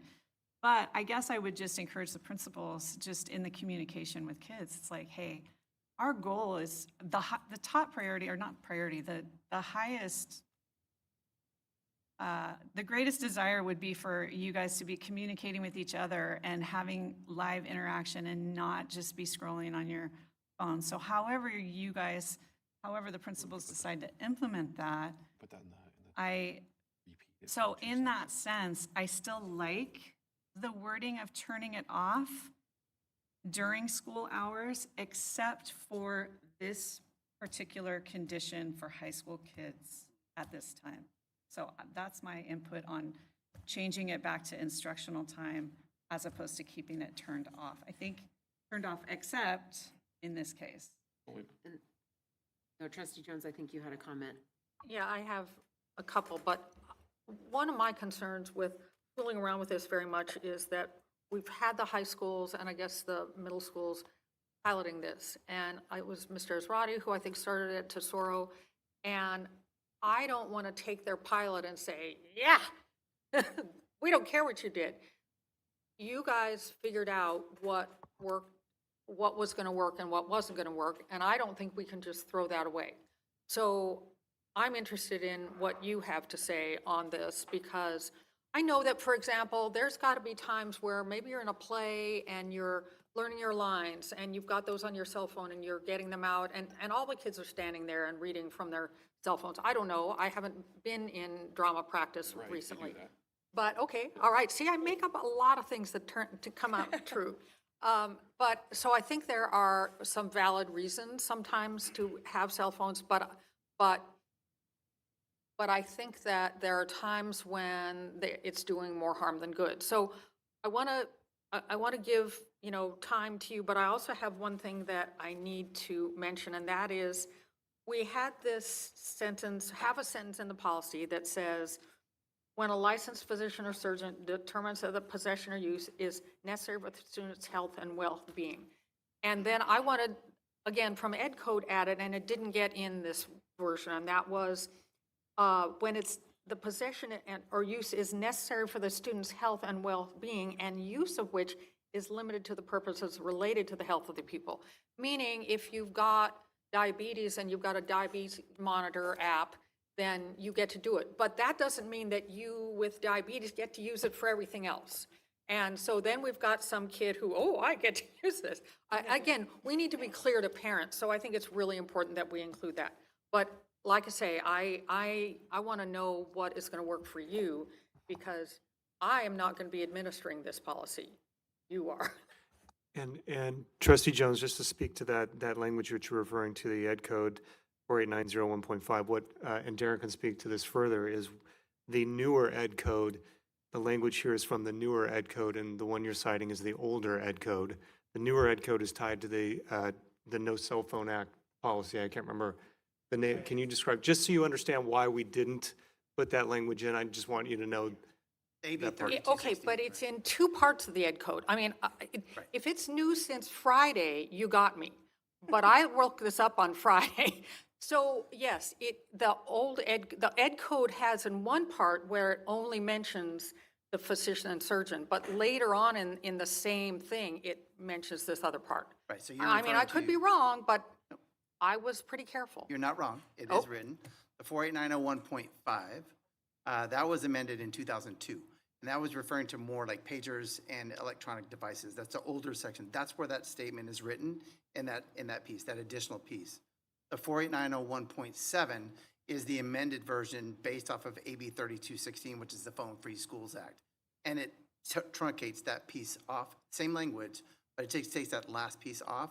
So really the alignment of this new policy is in alignment more with the 48901.7, which is a directive from AB 3216, which is the newer policy. That's all it is. But that's not to say we won't add it back. Doesn't say That's we just won't the add it reason back. why I'm it just saying. wasn't included. That's It all. shows that we're building our policy off of AB 3216, which is 48901.7. But I also just quickly say that we should probably call out internet-connected watches and similar devices, just because we want students and parents to know that this is not, you don't get around this by having one on your wrist.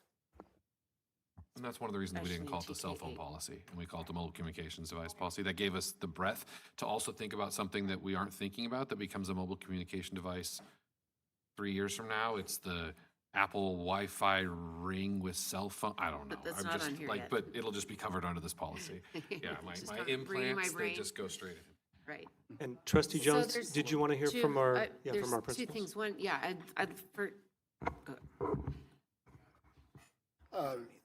Yeah, well, first I want to, Trustee Adams, is, you talked about the students, using their phones and not interacting, and we do use our PBIS systems and those things, right, to message the connectiveness and having conversations. And I'm just, I'm happy to say I supervise lunch over 1,000 kids every day, and the mass majority are not on their cell phones. It's really incredible, and it's gotten more, less and less every year. So the kids are interacting, they're in groups, they're interested in each other. I was just talking to my daughter before I left here, and she assured me, like, that's what kids look forward to, is having those conversations and talking with each other, and doing all those types of things. So it's out there. I think we always can do a better job of continuing to communicate the importance of the self-regulation with the phone, and obviously the social connectiveness and the importance and the value there. So, yeah. If I can add, I agree with what Dr. Baker said, is that, and there's some things that our school can do. The number of clubs that have meetings at lunch, the number of ASB activities that go on that get kids to put it away and look up and interact. And so, not to say that we can't continue to try and do those things, but the way kids behave these days, some of it is, yeah, I'm searching on social media and I see a TikTok and now I'm showing it to friends. Sometimes you see 6 kids all looking at the same phone and then interacting on that. So it's a gray area, but I get your point of we don't want kids' faces in their phones all the time and not interacting. That should be part of what school's about, is that having that interactive. As far as the rest of it, yes, so many of our high schoolers use their phones for so many different reasons. I had a kid today that got caught with it, and turns out, and he said, I know I shouldn't have been on it, but I own my own business, and I got a new client, and I just wanted to see who it was. He makes homemade macaroni and cheese and delivers it. It's like crazy. Sophomore kid, right? I mean, like entrepreneur. But, it's like, okay, yeah.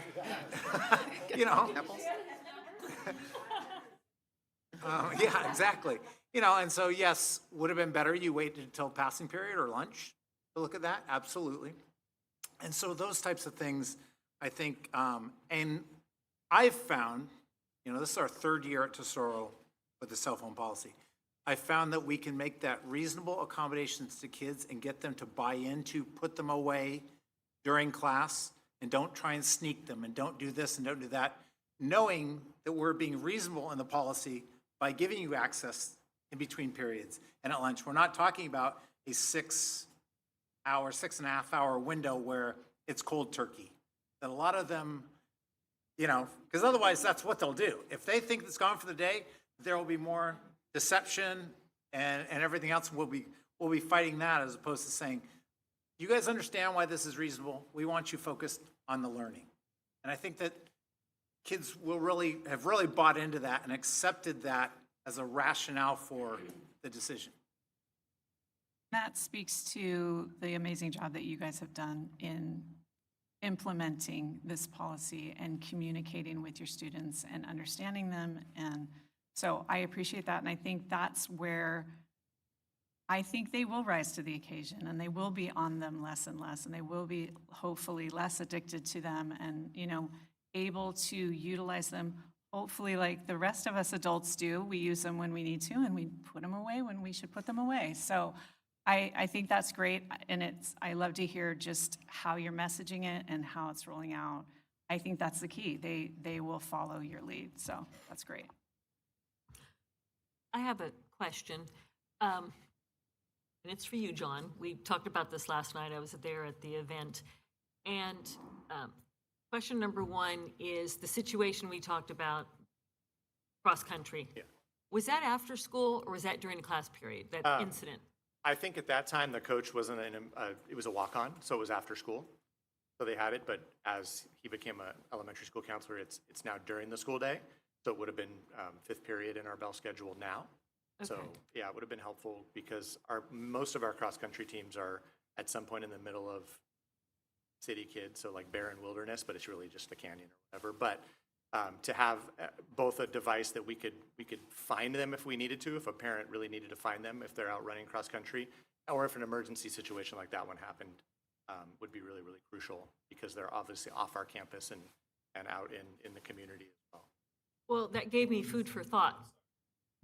But, Yeah, a number of years Okay. ago, we had a student who was running cross-country and was Crown Valley, going across the Crown Valley Bridge, and a homeless person grabbed him and tried to throw him off the bridge.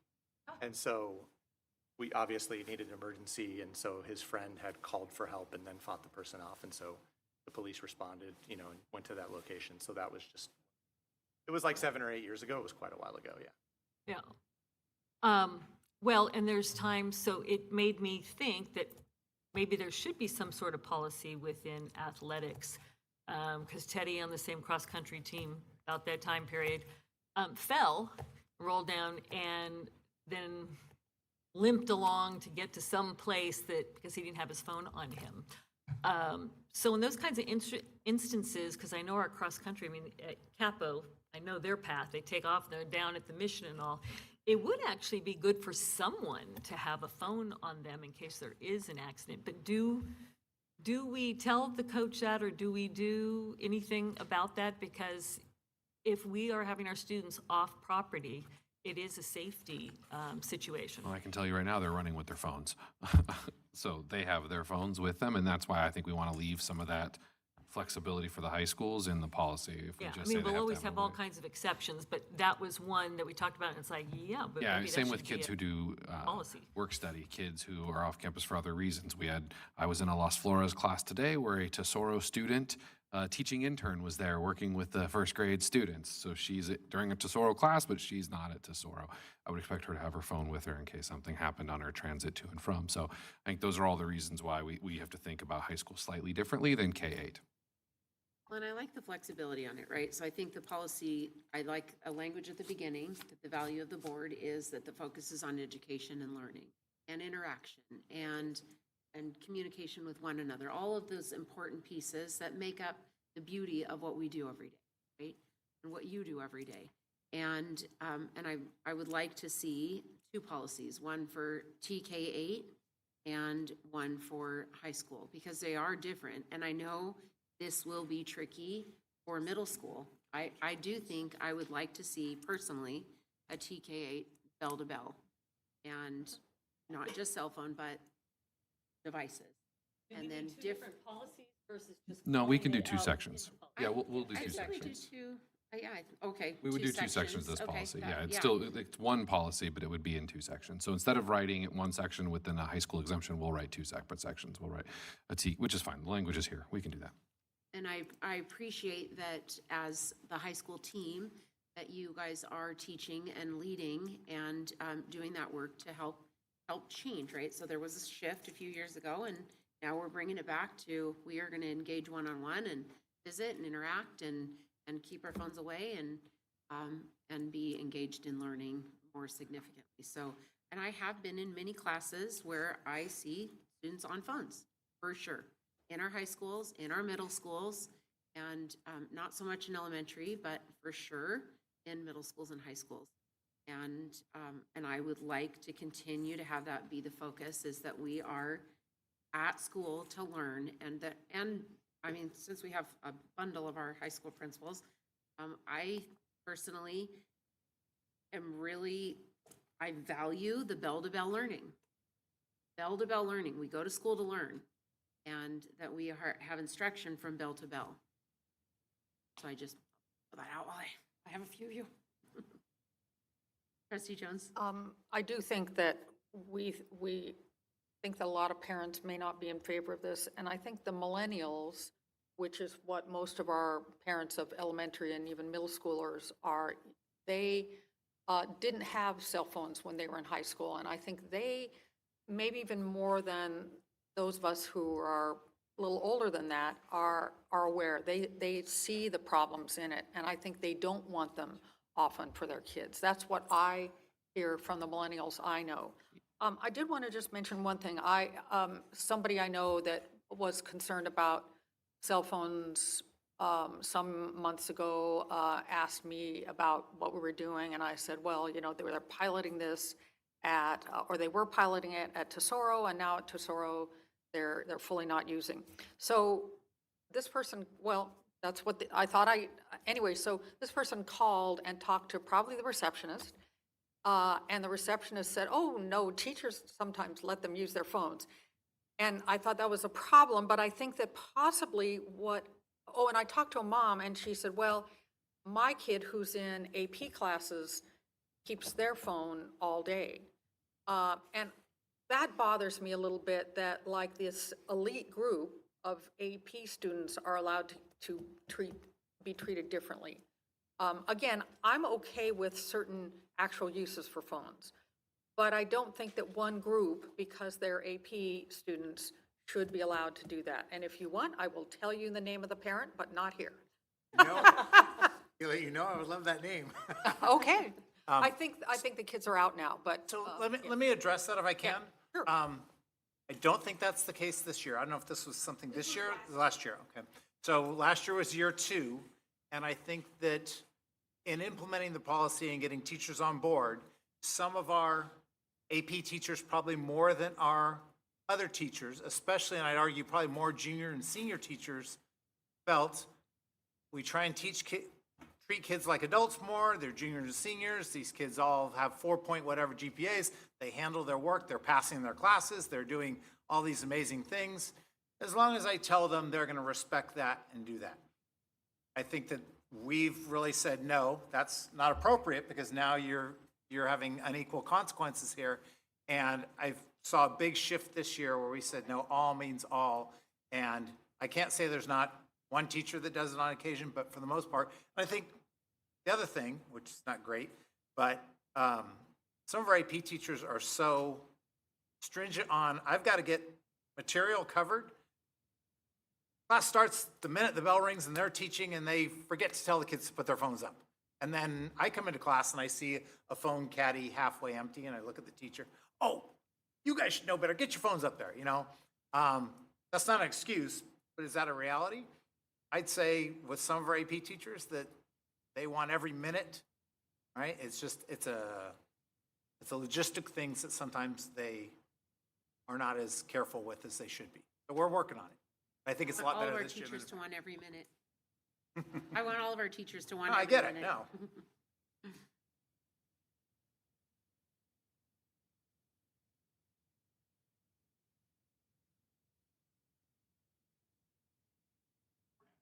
Absolutely. Yeah, right. Yeah, so like, You know what? Use it for a class. No. We're not having teachers say, I don't believe in the school policy, so I'm going to do things my way. That's not the case. I think that, yeah, so maybe it needs to be. I appreciate that, Dr. Pritchard. So I think we maybe need to change that, and where that, I think the meaning of that is to represent, are there instructional times when a phone needs to be used, when either a Chromebook can't, or there's something different about it?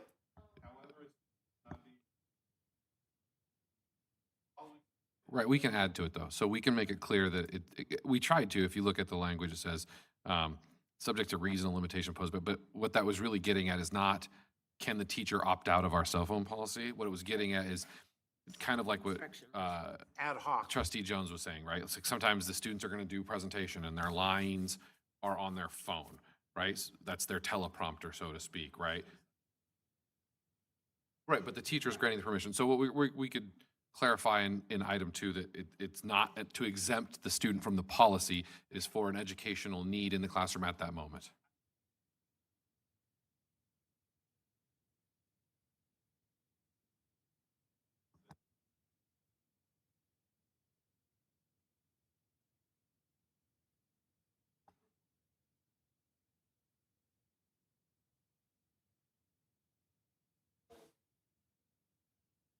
Yeah, we'll clarify. We'll tighten that one up, number 2.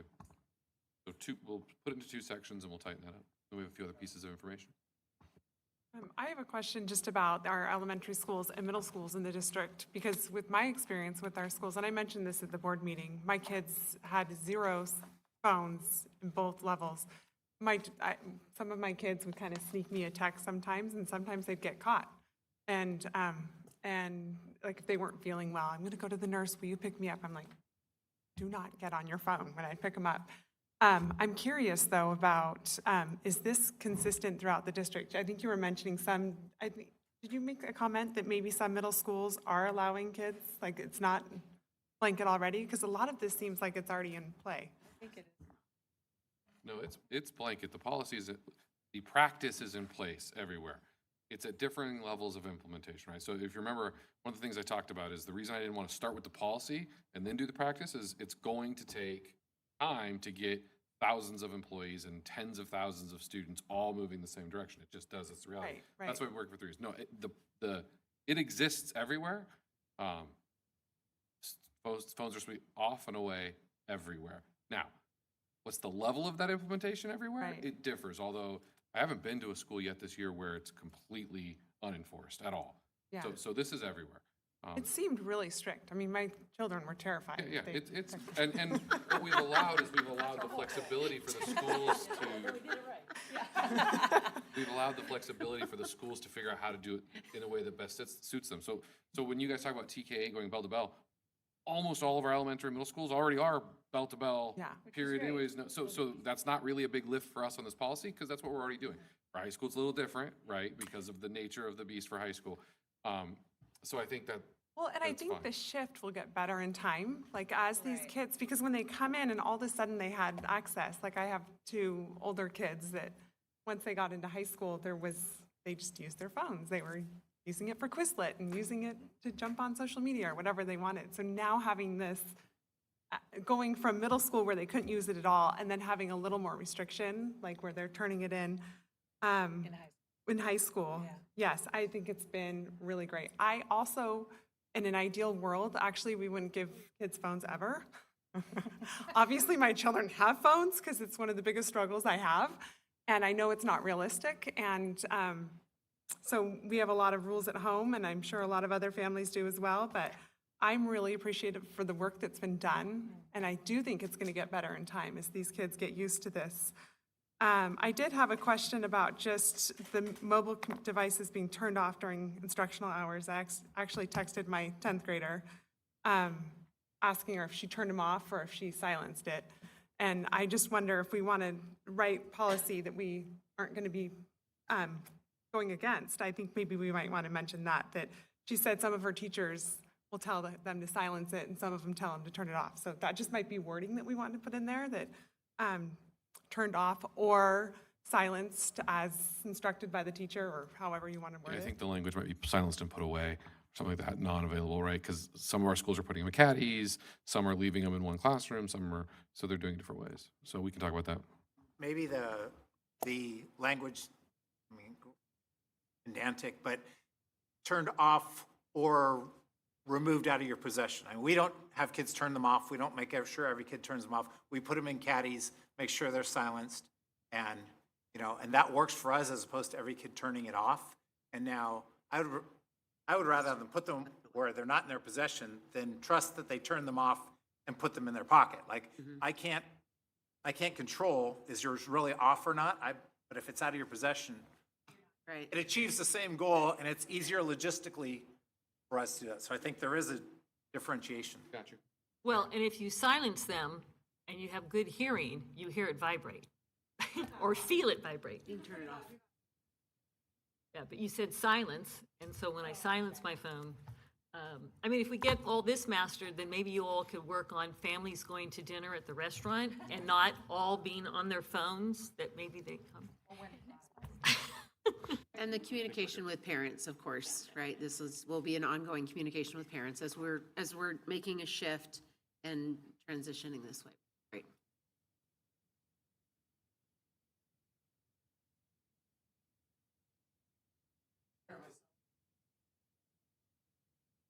Other types of location devices. And, those are important to a lot of parents to know where their kids are, especially, teenagers that are new drivers and they're leaving school.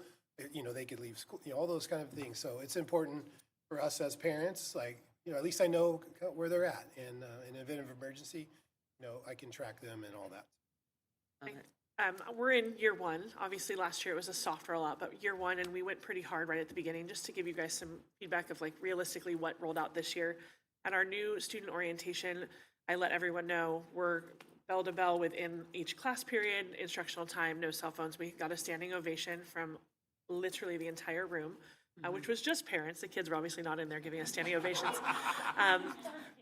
But yes, but we have not, all of our teachers are on the same page. They're managing their classrooms in whatever it looks like for them, whether it's in a box or it's in the caddy, whatever they're comfortable with, and we've had no issues.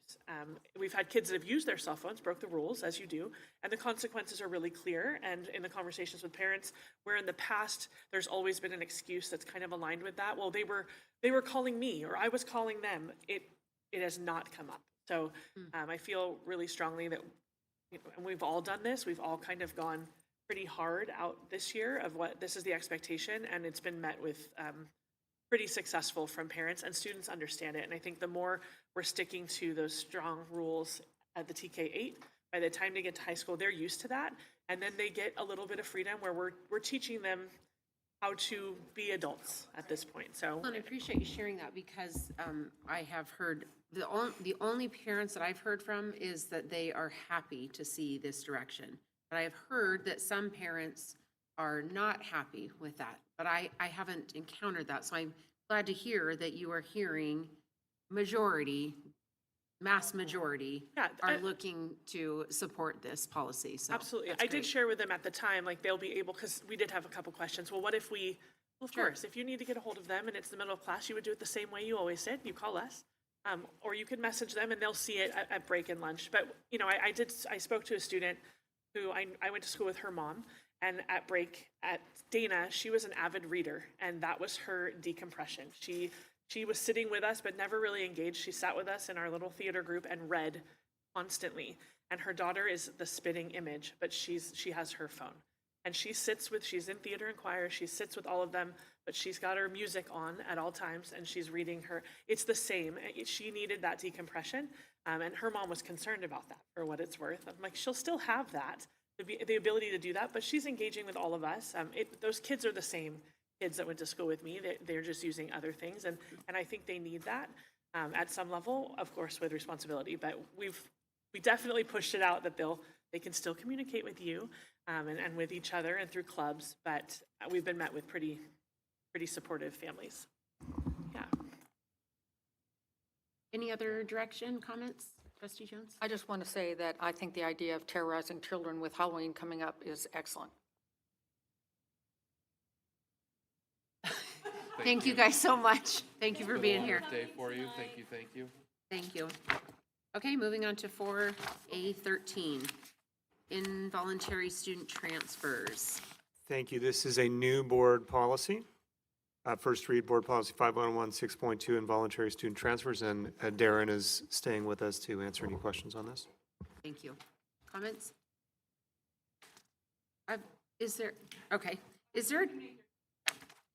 No problem. We will not move on.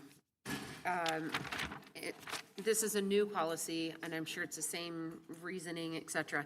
Is there additional funding for American Indian students? Is that why that they're included in this? Because I've never noticed that we would have a policy for special protection for foster youth and American Indian students.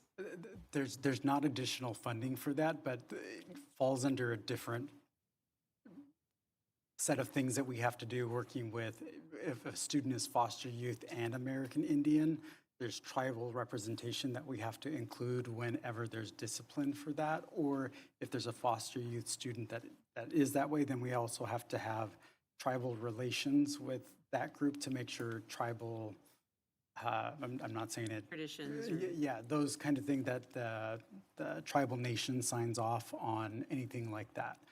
It was kind of done in response to like kids being taken from reservations, and then now they're subject to discipline and all of these kinds of things, but the tribe was not aware of it. So we're aligning our practices better with that. It's basically extra hoops we have to jump through to make sure their rights are protected, kind of from that First Nations perspective. Yeah, I mean, there's a few groups, right? Foster groups, you have to deal with different rules when you transfer them.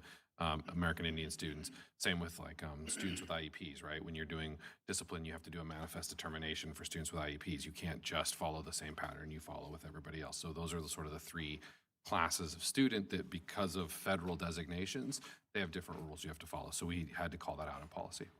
Well, but it's just that it says for foster youth and American Indian students. So those are just the two groups that are listed here, so Special ed's under different law. so this is just, so basically, so if it's a foster youth and an American Indian, that's why we have this policy. Is that correct? That particular section applies to, we needed that call out for that. The whole policy we need for all of our students as we do any involuntary student transfers. Yeah, I But just was for- wondering why Yep. and how, so it's that those two and how It's connected for they're those two, thinking. they get special things that we do in In particular an involuntary transfer. for them that, Yes. yes. So the policy is involuntary transfers, and Totally. it kind of runs with community day schools, right? Like they're looking at how we transfer kids in and out of our community day school. But as part of our total involuntary transfers policy, we had to specifically call out those two groups. That's correct. Can I ask a question in regards to that? Is, are they trying to help us help that student?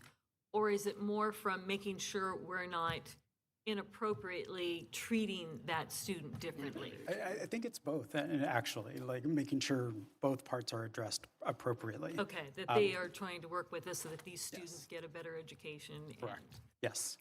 Okay, thank you. Other comments? Trustee Adams? Yeah, I have on page 71, under the first paragraph, under involuntary transfer of a student convicted of a violent felony, et cetera. The first sentence, it says, "The student may be transferred to another district school if the student is convicted of a violent felony or a misdemeanor under those penal codes and is enrolled at the same school as the victim of the crime." Okay. When I read that as a parent, so convicted of a violent felony, what, I mean, I looked up the penal code, like if that's a juvenile, they would be incarcerated, right? I mean, if they're convicted of a violent, It could be that. Not always. so our policy would just be to transfer them to a different school?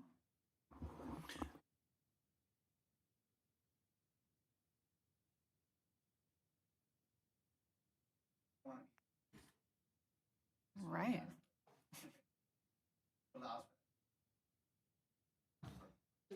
This is to give, no, this is This is involuntary. So this allows us to transfer the perpetrator without them wanting to be transferred, right? So something happens outside school and they say, tough, I don't want to leave this school. No, we can make you move the school. Right? This gives us the authority to do that. Depending on what the crime is, there could be other ramifications Well, that, up so, to yeah. including expulsion, but those would be under the expulsion So policies, then right? This is it's a just as matter of voluntary. following through with the discipline Yes. that we've come up with for that student, even at the new school. Yeah, this just allows us to do it when, especially if we didn't have jurisdiction over the discipline, right? Yeah. So it's not something that happened in summer, at a party, somewhere else. We still have that.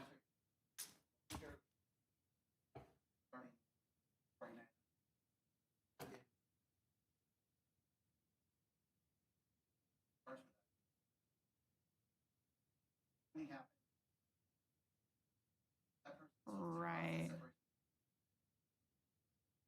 Okay.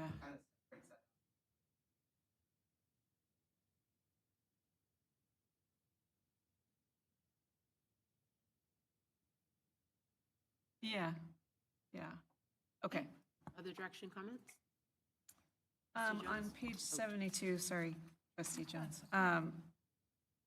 So the third paragraph on the bottom, the decision shall also include, so the decision to transfer, okay. The decision shall also include the date by which the student may transfer back to the student's original school, which shall be no longer than the end of the semester following the semester. Okay, is there So they may get transferred back. I'm assuming there's some sort of evaluation before that happens, and there's protocols that have to be met before they can. And does that, where it says which shall be no longer than the end of the semester following, does that mean If it happened now, then it would be by the end of next semester. automatically they'll be transferred back? No. No. May, okay.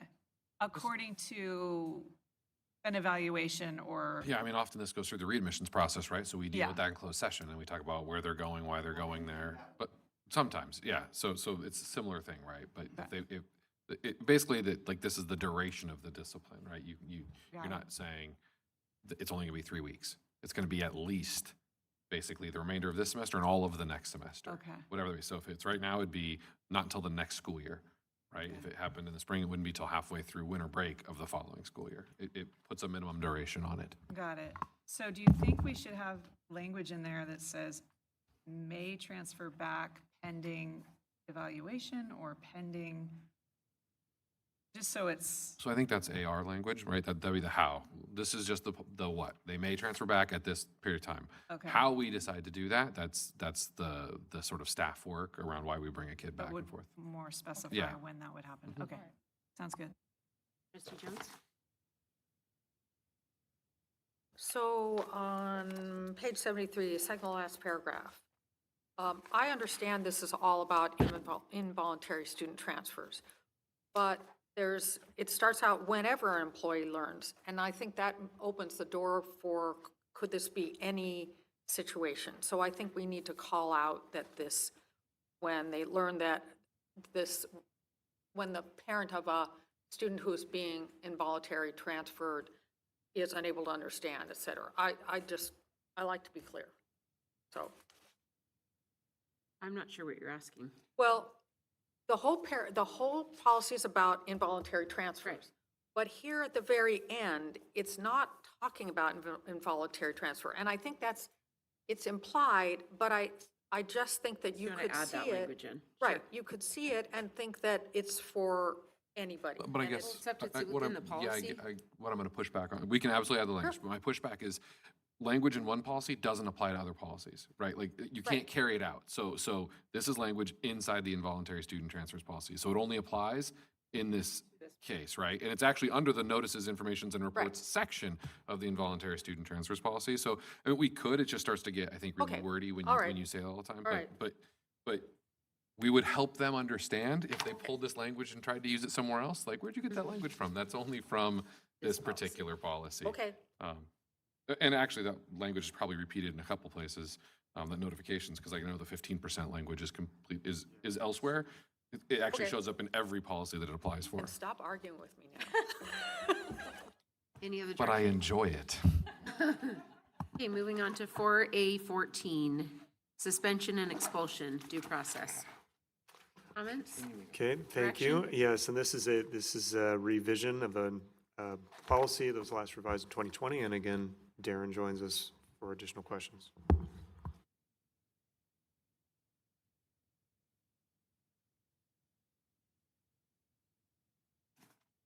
I like the changes in the second to last paragraph on page 75. District staff shall enforce the rules concerning suspension and expulsion of students fairly, consistently, equally, and in accordance with the district's non-discrimination policies. I like the verbiage on that, thank you.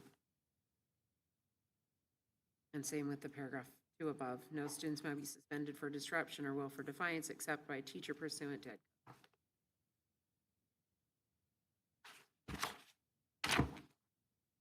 So I have one, and once again, I think I'm looking for additional clarity on page 75, the first red one, no student may be suspended, et cetera. Teachers retain authority to remove a student from class for the day of removal and the next day, et cetera. I'm confused by the word retain there, because it kind of sounds to me like it used to be this other way and now it's this way, and I just would like it rewritten to maybe just plain old not have the word retain in it. That's a good point. So it actually did switch, and that's why the word retains there, but I agree, we can clarify that. Okay. But basically, they used to be able to, well, schools and teachers could suspend for defiance. That is no longer lawful in the state of California. However, teachers retain the ability from their classroom. So the law changed, but it didn't change the teacher's ability. But we don't have to clarify that. We can just, We can literally change that to just may. Teachers may Yeah. remove a student for clarity. that's why it was. So it would read, teachers may remove a student from class for the day, or, it's perfect. Anything else? Correct. That's all it's ever been, 2 days, yeah. And not 2 additional days, 2 days. Yep. Okay, and 4A15, school calendar.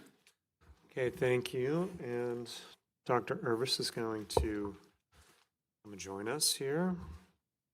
I'd like to point out, as she comes up, that there is an error in the draft. So I'd like to point that out to you. So if you go to page 81, page 2 of 2 of the revised policy, that last sentence was actually current language. So it should not be in a different font color. It is not new language, it is current language. So The where it 17 says minutes. no less than a total of 17 minutes, that is current language, not new language. That is not enough. That is not enough. That's ed code. No less. That doesn't count lunch, that's just recess, not lunch.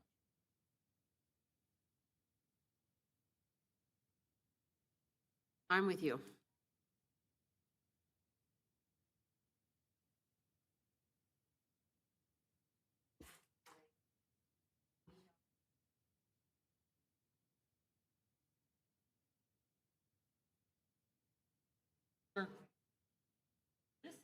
I like the flip of that as well. Could be 5 here, 5 Less than a total of 17 daily. It's not enough minutes. It's not enough minutes. We can rewrite it. Yeah, we can reorder the sentence. I think the flip and it's starting with the in elementary schools. We Other can comments? absolutely play with that. Do we need the TK on here? This just starts with kinder, but should there be a TK minutes? No, On number number 4. four, on number 4 in the school day? Yes. Should Yes. we have a TK number on there? Yep. All right, thank you. And I have a question on grades 9 through 12 for 64,800 minutes. Many of our juniors and seniors have like 4 classes, so how? 5? 5. I know a lot of 4s. Yes, I do. Only if they have a sport that counts as a class, or if they're taking a C class or a dual enrollment. Okay, fair. They have at least All right. So is that still the proper number of minutes for juniors and law. seniors? That's 5, that's based on 5. I didn't do the math, so yeah, okay. Yeah, so the way the state does it is they end up averaging it out, right? So your instructional day has to total up to that. If you have a preponderance of your students who are for some reason getting way less than that when they audit you, then you'll have findings and you'll, as we had in my previous district, went to school all of spring break because they needed to make up minutes. But they understand that you're gonna have a few kids who have more and a few kids who have less, but the preponderance of students have to have at least that. Or more than that. So we build our schedules to try and have a little wiggle in them as well. So most of our class bell schedules have slightly more than 64,800 over the course of the year. Are we 180 days? 180 student days, yes. Questions, anything else? Okay, thank you. All right, 4A16, sexual health and HIV/AIDS prevention instruction. Yep, and again, Dr. Irvis joins me as well. And this is, we are bringing this policy and the next policy forward as part of, in response to the Mahmood Supreme Court decision.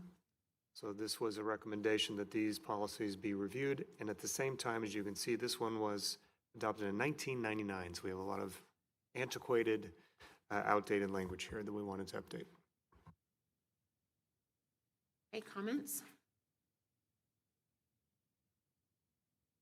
I had asked Mrs. Hayes previously if we could see the AR that is accompanied with this, and she responded that that's in the works, so we'll expect to see that. Okay. Yes, so once the policy is approved by the board, then we will have the administrative regulations finalized. It'll be available for trustees and linked to the website directly underneath the board policy. It'll be BP link, AR link, right there for the public to see. Great, thank you.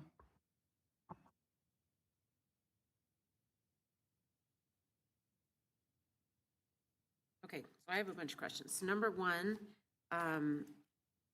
instead of STD, let's just start on 86, and it's throughout. On number two, instruction in sexuality and HIV / isn't it STI? The language has shifted to STI. That is the language we use in the class. This is ed code, so I'll double check, but this is very recent language, so I believe ed code has not shifted. So if it would be more clear, we could say STD / STI.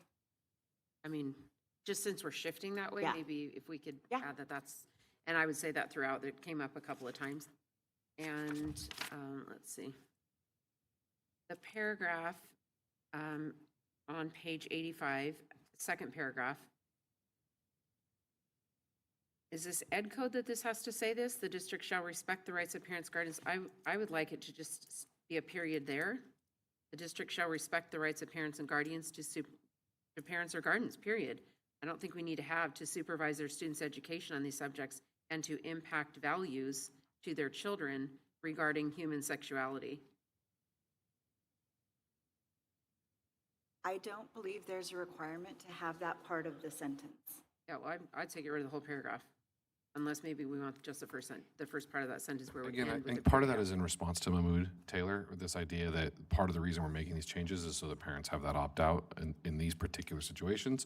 So you're setting the narrative for why we're allowing the opt-out. Obviously, you're not going to quote Supreme Court precedent in your board policy. So you're going to say, what Mahmood Taylor said is that parents have the right to impart these values. So we're just kind of mimicking what Mahmood Taylor said to make sure that we're in alignment.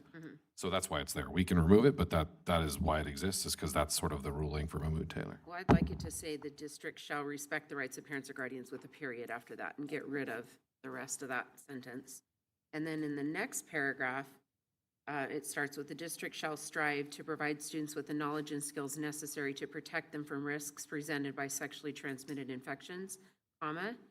I'd like to add teach abstinence as the only 100% guarantee or something along that line that, well, actually, and emphasize abstinence as the only 100% effective method to prevent pregnancy, unintended pregnancy, sexual harassment, sexual assault, sexual abuse, blah, blah, blah.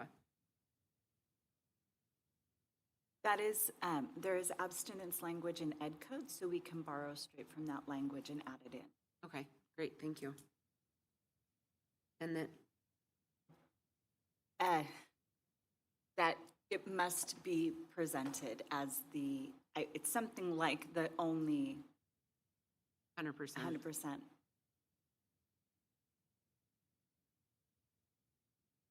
Yes. There's also policy around you can't only teach that. Right, everything else is in here. You can't teach abstinence only.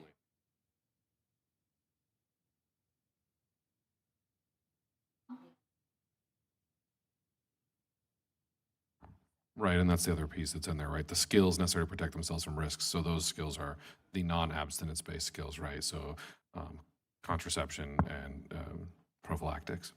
So the next version that you see will have the ed code language included.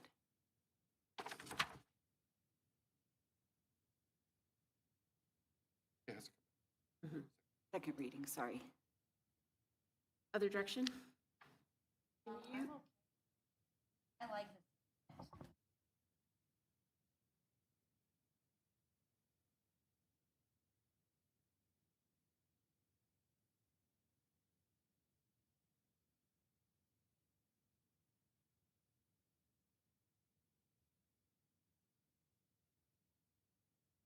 Well, I think as a direction of the board, we'll have to discuss that a little bit further, because I certainly don't think that teachers should impart values to their children regarding human sexuality.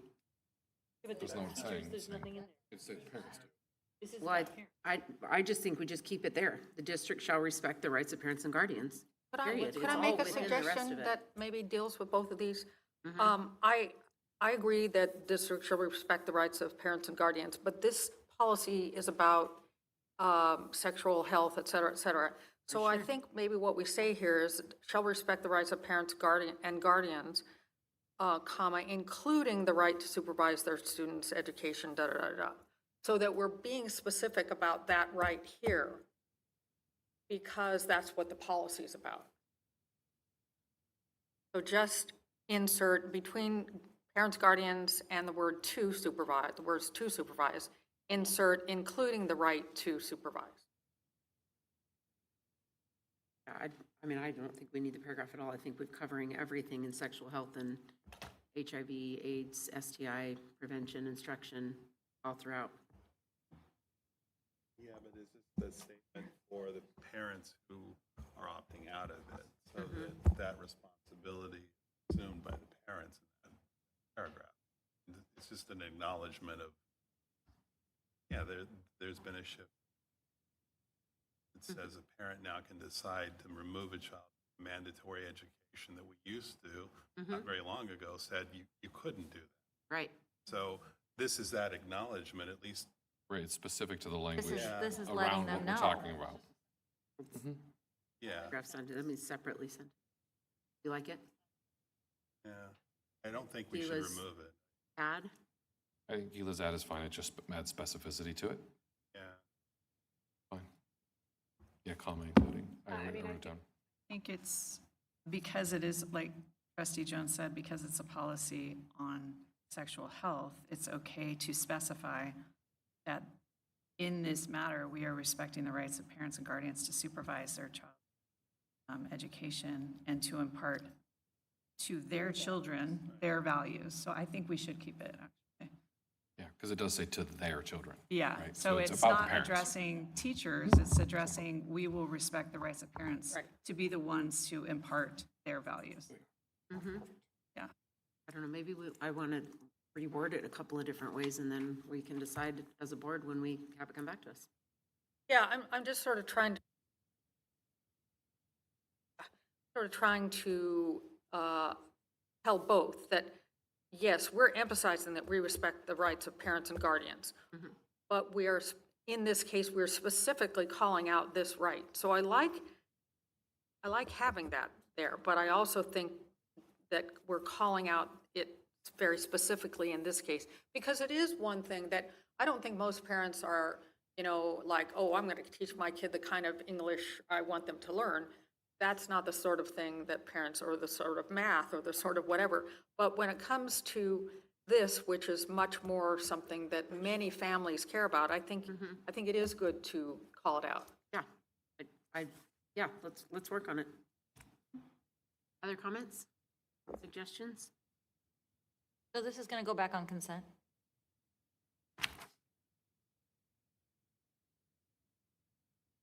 Okay, moving on to A4, A17, comprehensive health education.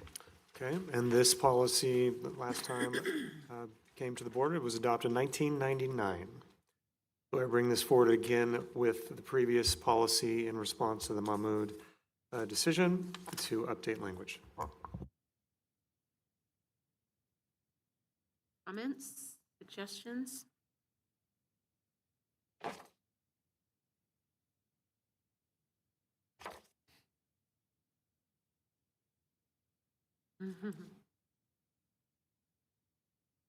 Okay, go ahead.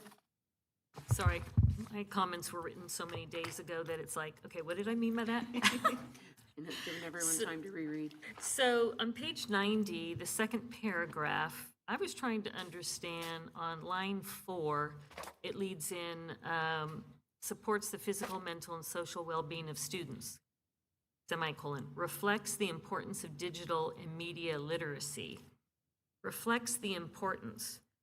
In my mind, it's the comprehension and understanding of safeguards, but maybe I'm not understanding the point we're trying to make here, but reflects the importance of digital and media literacy.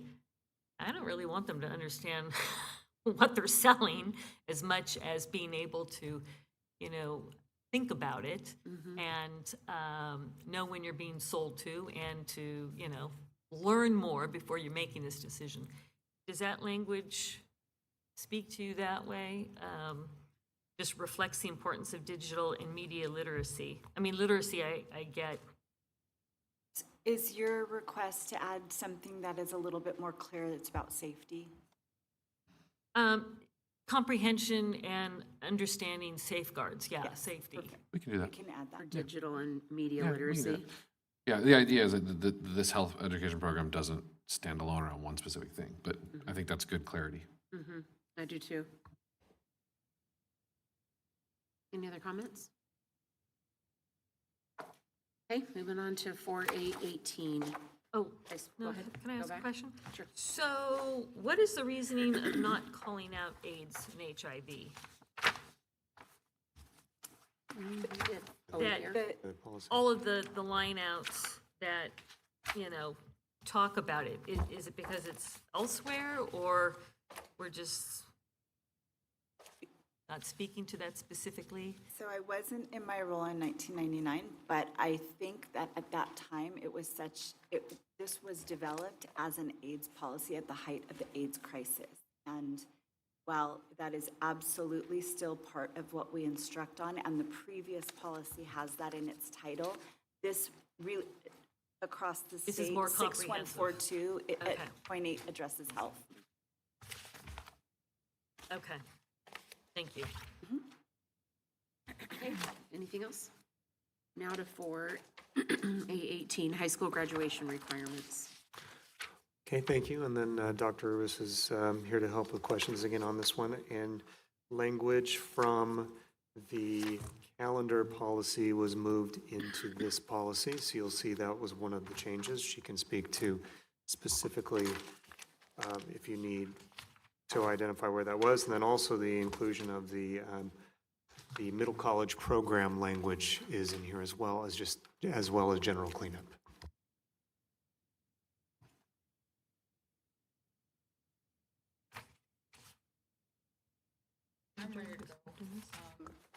Shall I go?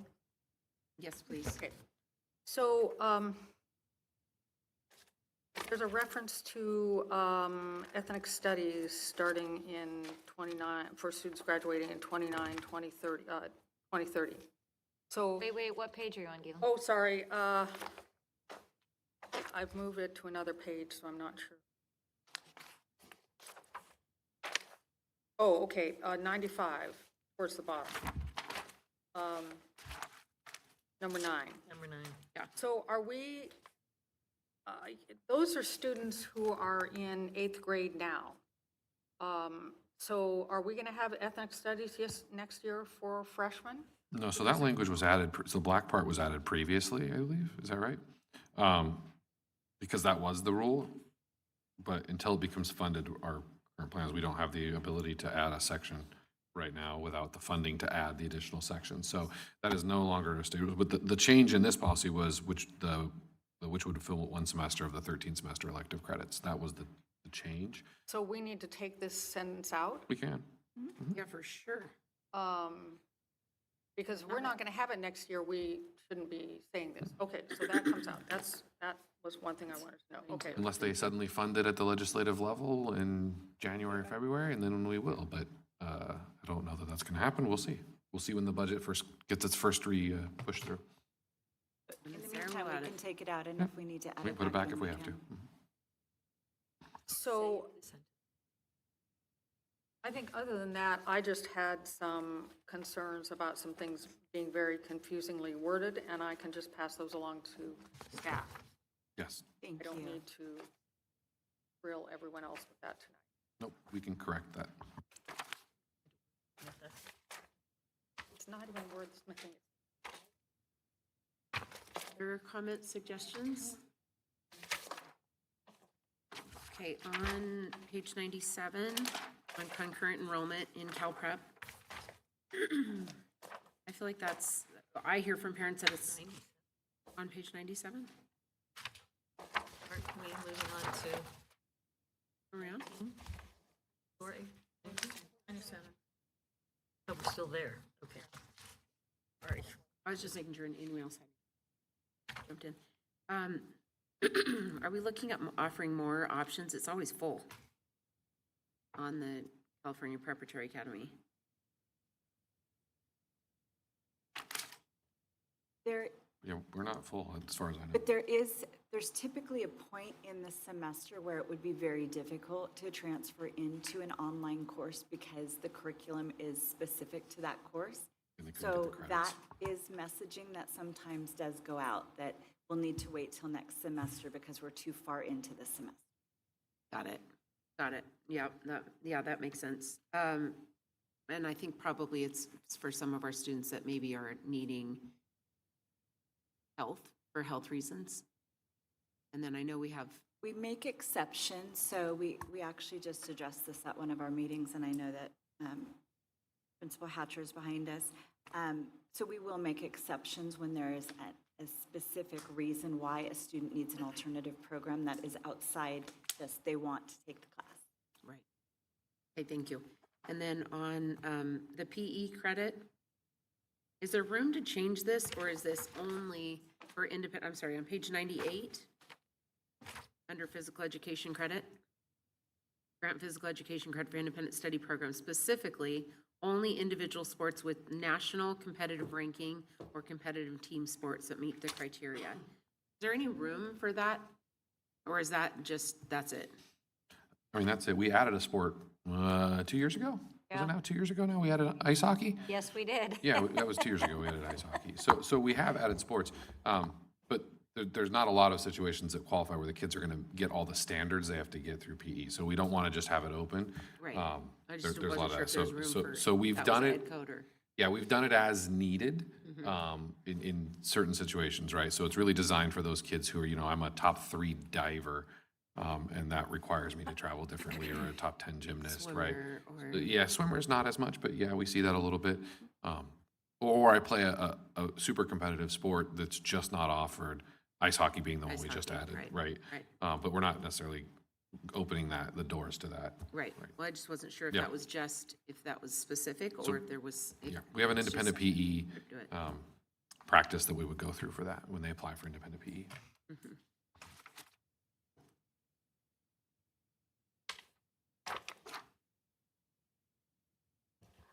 And on page 101, or actually, let me go to 100 first. On college courses, on A, the district maintains cooperative agreement with South Orange County Community College District and Saddleback. Right? That's Saddleback and Irvine. Irvine. And Irvine. Mhm. And are those Irvine the Valley. only two that we could recognize? Mhm. Okay, And we will actually each semester, we bring an addendum to that agreement. So we have an overall agreement with both colleges under their district, and then we bring course lists each semester. Yeah, each semester the course list changes. okay, thank you. And then on 101, on the graduation ceremonies, the board does not permit or recognize any graduation ceremony for district students other than the ceremonies attached to graduation from high school. I know that over the time that I've been on the board, that's been adjusted, and it's taken away from allowing, I'm assuming this has to do with like a kindergarten celebration, or a 5th grade promotion, or an 8th grade promotion. Correct. We have celebrations and promotions, but we only use graduation to refer to 12th grade. Right, so They can have celebrations, they can have promotions, they can't have graduation. Graduation is reserved for the kids who finish high school. They can promote from 8th grade, they have a promotion celebration, or They can they can do it, they can't call it graduation. well, but there was some direction given a few years back where they were basically asked to not do any celebrations whatsoever, and some schools seemed like they could do what they did before, and other schools couldn't, and there was some, Yeah, that was before my time, because I remember Yeah, that we happening we when I changed came in. course. Yeah, I- and we I changed can course, so verify what now. you said. Under yeah, Dr. Brown's leadership, we changed course. Yeah, they can have their celebrations, but we can't call it graduation. okay. I can't speak to why it happened previously, but there's this idea that graduation is something that you do from high school and from college, right? You don't graduate from kindergarten or graduate from 5th grade. And so that's this idea. Why they were trying to stop celebrations and promotions in the past, I don't know. Every district's a little different, right? I mean, for example, our definition of valedictorian is very different than most other districts' definition of valedictorian. So everyone does it differently, but that's our thing. It just seems interesting that it's a district policy instead of a site-to-site policy, you know, like, because I've had a lot of parents ask me about I can tell you that what happens in some systems, and maybe this is what happened here, is you end up getting this sort of escalating who has the better thing. And the parents at this school say, my school had this, how come your school didn't have this? And that became really hard for the district because we don't have the funding to pay for any of it outside of 12th grade because it's expensive. So if we're not going to pay for it, then it became this whole other competitive issue amongst our schools, right? And so we said, can't have graduation. But they can still do it, they just can't call it graduation. No graduation, but Now they it's a can. clap out. It's a clap out, it's whatever, but because again, So I guess maybe. we're not going to pay for that. So I guess maybe the direction, I mean, my thought is that we need to share that back out with schools because that, I don't know that that is, We do. They know. they know? Yeah, they might not choose to do anything, but they know. So who's deciding if they get to do it or not?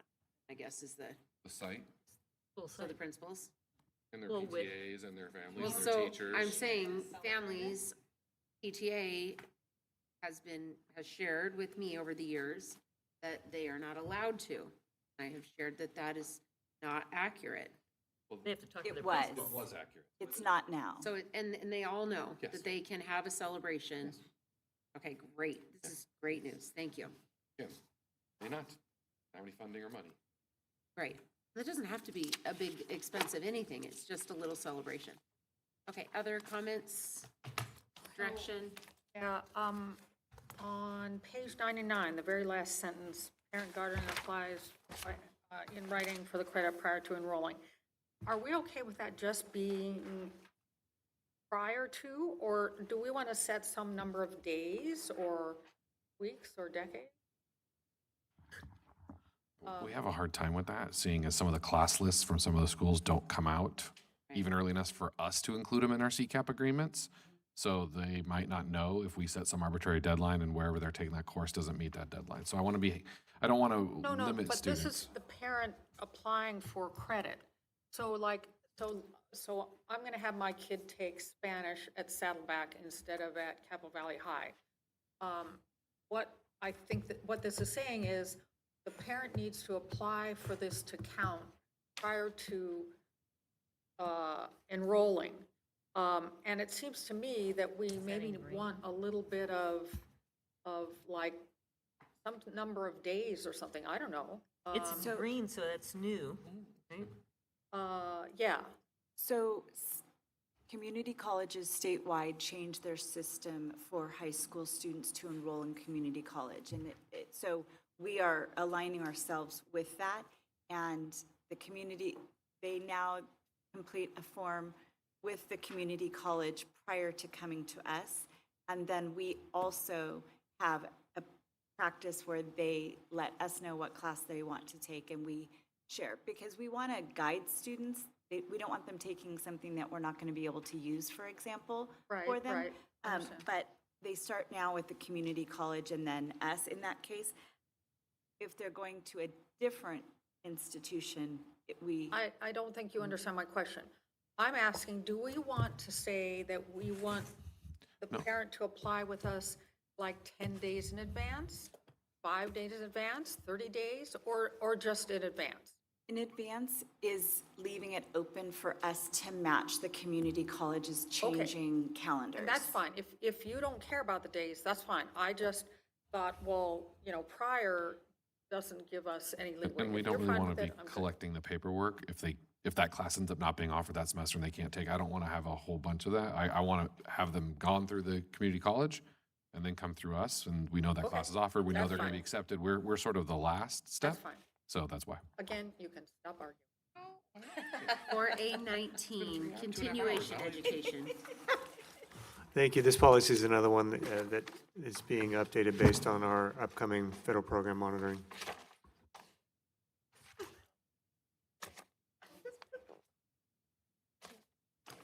Any direction or comments? I have some other comments, but I'll pass them on through staff. It's just like making it more clear. It's fine. Okay. And moving on to 4A20, promotion, acceleration, retention. Okay, as you look at this policy, I'd like to point out that staff is recommending one change in the language. So if you go on the first page, which is 116, 10th line, which is right when the new language starts. And we would like to change it one word. It's currently states, when high academic achievement is evident, the teacher may recommend a student for acceleration. We would like to change that to say, when high academic achievement is evident, the student study team, SST, may recommend a student. This is important. This is our practice. The teacher is a member of the SST, the student study team, but it shouldn't rely solely on the teacher to determine acceleration. That's great. I had circled that because I feel like that needs a little bit more, so that definitely helps. And I know this is a lot of changes on it, right? Yes, also to point out that there will be an administrative regulations, so the details that you see, about 6 pages of struck language, will be in the AR. It does not belong in a policy. So, right, I see that, but I would love to see the AR as soon as that is put together, because I know I'm assuming it's all moving to an AR. We'll be happy to share that with trustees. Yeah. Comments? Trustee Jones? I tend to be, again, uncomfortable with some of this language when high academic achievement is evident. And I just, with a young child, you may not actually get achievement, but skills are there. Skills are evident. And I don't even think that it's high, it's that it's unusual. So I feel like in that same thing before the SST, so maybe when a student's high or unusual academic achievement is evident, I just feel like, no, I'm sorry, not skills rather than achievement. I just am not, I feel like we're talking about. Well, you're not going to promote someone if they just have the skills, Yeah, but so- rather if they have achievement. So I actually think we need Has to. we need to add a paragraph here that this is not acceleration like you're in accelerated class. This is you're going to skip a grade. Right. Yes. This is a very Okay. different type of acceleration. So, Okay. so that's why it's got to have an SST. It's got to be more than just Okay. skills. So That's we need right. to put a sentence in there that defines, this is not going into gate. This is not going to be in Math 6 accelerated instead of Math 6. This is I'm Okay, skipping all fourth right. grade. Right. Okay, so Sorry. if that's clarified, that'll need- be fine. I just, Because when I read it, I was like, well, people are going to think acceleration differently. So we need to be very clear. right, okay, Use that all right, word. I'm good. So we'll add language to clarify.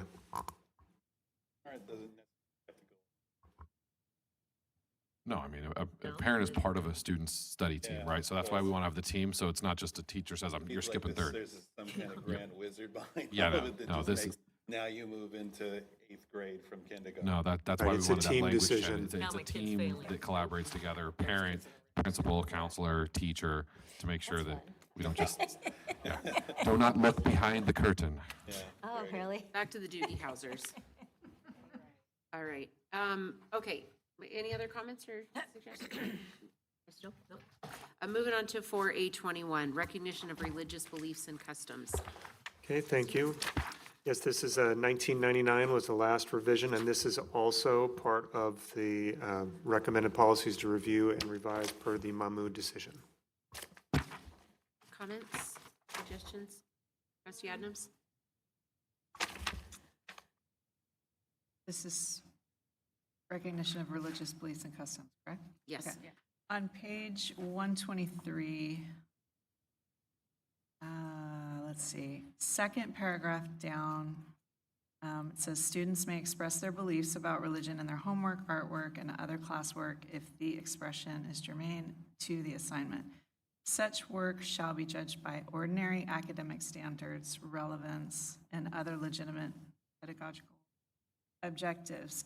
I'm wondering if we want to add a sentence, something to the effect of, teachers are prohibited from evaluating work based on religious disagreement or bias or something like that. I think it's in the paragraph above where it says additionally, staff shall not prohibit or discourage any student, oh no, sorry. From encouraging students' participation, nope, sorry. Yeah, we could look at adding language about because you're talking about the grading, right? Right. So that is Yeah. what that sentence is about, right? Totally. That you're only grading it on the academic standards. So if, even though my religion might be different, or I don't agree with you, if it was germane to the assignment, I can't factor that in. So you're just asking for a little more strength in that language. Maybe, So we yeah. could put maybe a sentence about bias there, and just all bias will be That'd be great, thank you. removed. On that same We'll think paragraph, about it. I'm just wondering if we could add another sentence there. I think that's perfect. Such work shall be judged by, do we need ordinary, or is it better just to be by academic standards? Yeah, ordinary, just Get rid of the. I think word ordinary is Get rid of- qualifying that the sort of what we're Standard. using, that we're not going to use different standards for this case. Well, I didn't use the ordinary standards because for this particular project I talked about, right? I think the word ordinary strengthens actually, I think what you're trying to get to, Trustee Adams, that you have to be sort of aligned. You're going to grade this the same way you're going to grade the next item, the same way Right. you're going to grade, as opposed to, well, I used special standards for this one. No, your Yeah. regular. Yeah, I think we're going to add that sentence, but That I bias, do, for I mean, sure. you could change the word ordinary Absolutely. to regular if you want, if you don't like the word ordinary, but I do think that qualifier needs to stand. Okay, well, to that end, germane, it's just not that common. Any chance we want to change it to relevant?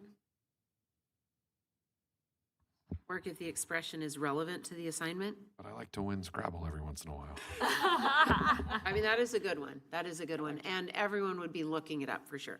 I We did. want to educate our parents who read our policies. We could change it No, we want them to read it. to relevant.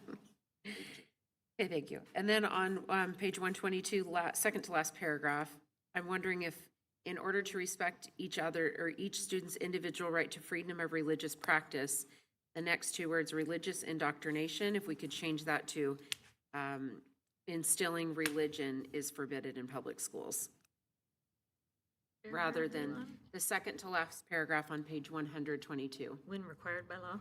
Is that what you're You starting? want to change On religious 122. indoctrination. I want to Sorry. change religious indoctrination to maybe instilling religion is forbidden in public schools?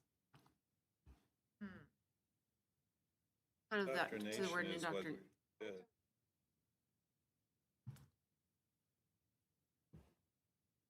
I just think it, Be understood, right? okay, Indoctrination. Whatever the religion, totally. no indoctrination. All right, I'm fine with that.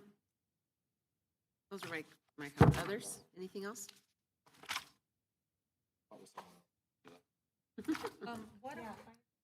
Okay, so what if we said, in order to respect each student, each family's and student's rights to freedom of religion? I mean, to get kind of back to, this, the families, the family thing, because I think that it is. And, but keep religious indoctrination. I'm not going to fight that. You're all hard. So she's adding, wants to adding add family. family. In order Students to and respect family. each family and students' individual right to freedom of religious practice. And a student believes in We can say or, and or. Welcome to my. Yeah, So then that's why you'd or, because and And is or. making the assumption that every kid is the exact same. it's the carbon copy. Yeah, and or. Any other suggestions? Okay, 4A22, transitional kindergarten. Trustee Castellanos. I'm just gonna say you saved the best for last, right? Of course you did. Of course you did. Yes, you'll notice this was last revised last year. So we're bringing it back and adding, It had nothing to re-adding do with the language fact that that was it has taken the out least before. amount of changes. Oh, Trustees, I just had one. go ahead. Okay.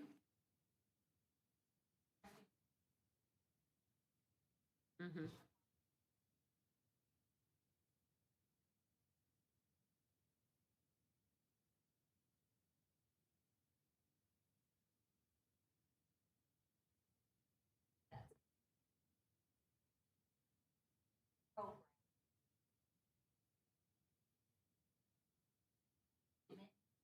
So a kid Well, who's they can actually choose. eligible for kinder, If there's room. they could go into TK if they are that age. So do you have some language changes on that, some thoughts on it? It's a confusing rule because as soon as you start. I've written the whole thing, Lisa. Perfect. Hila has rewritten it.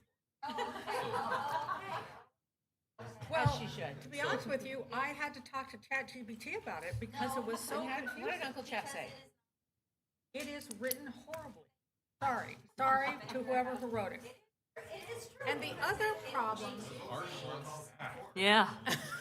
sorry. I mean, you Sorry. guys did work on a million policies, I'm just saying. Yeah, and you know what? I know this With staff much works very respect, hard. with much respect. Okay, let's just move on with Yeah, what we're okay. recommending. This is.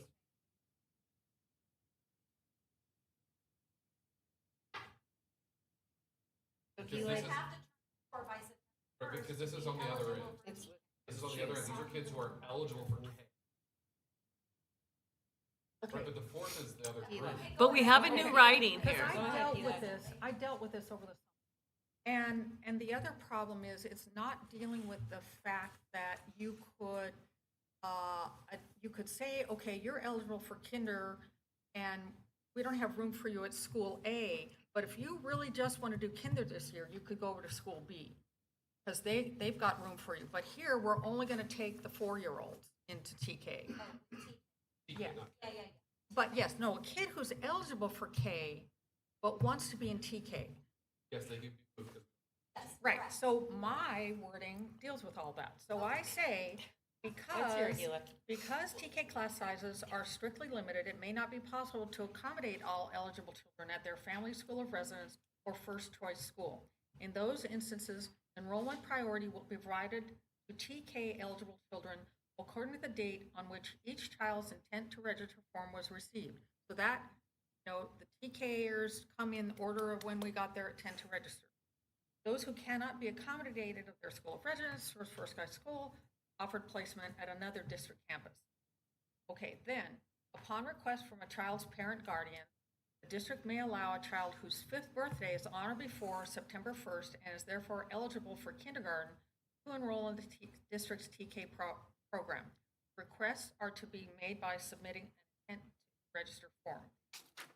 Requests to enroll kindergarten eligible children will be reviewed only after TK eligible enrollment numbers for the following school year have been confirmed and will be considered if the following conditions are met.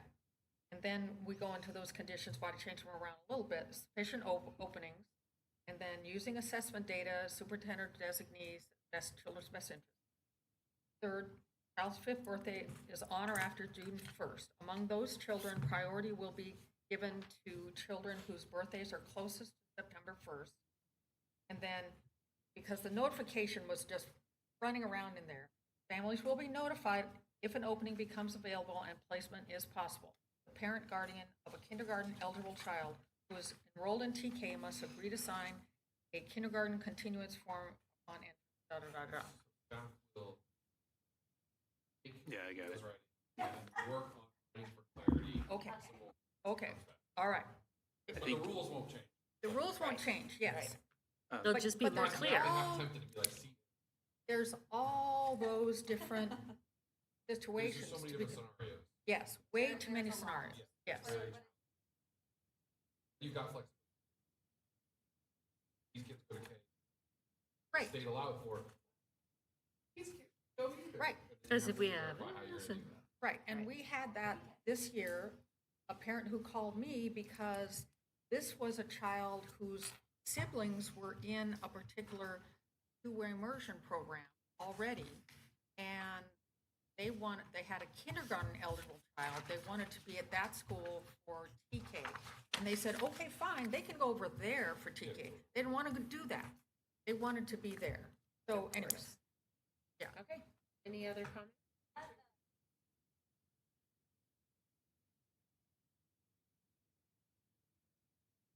The same as kinder. Yeah, yeah. Minimum minutes, yeah. And only if, yeah, if I could just say, Trustee Jones, thank you for the Yeah, 'cause it's actually really helpful. I would only say the only thing that you shared with us that we might not want to include would be the sentence of, in those instances, enrollment priority will be provided to TK eligible children. I know you guys don't have this. According to the date on which each child's intent to register form was received, the reason would be that we put into the kinder eligible kids we put into TK, we start with August 31st, and then we work backwards. So it's not when you turned in your intent to register form. If you were in early June, you might not get in if we don't have room. Now, in fairness, we've actually placed almost all the families that have wanted it, maybe not at the school they want, but like we had 111 kinder eligible kids in TK this year, for example. So it's a pretty sizable group, so. I'm accustomed to getting my. Yeah, I just wanted to, I didn't want you to be upset when you didn't see that particular sentence, but the rest of it was really helpful. For that clarification. Okay, So then the only Okay, thing was Trustee Jones. this thing that was left, and that is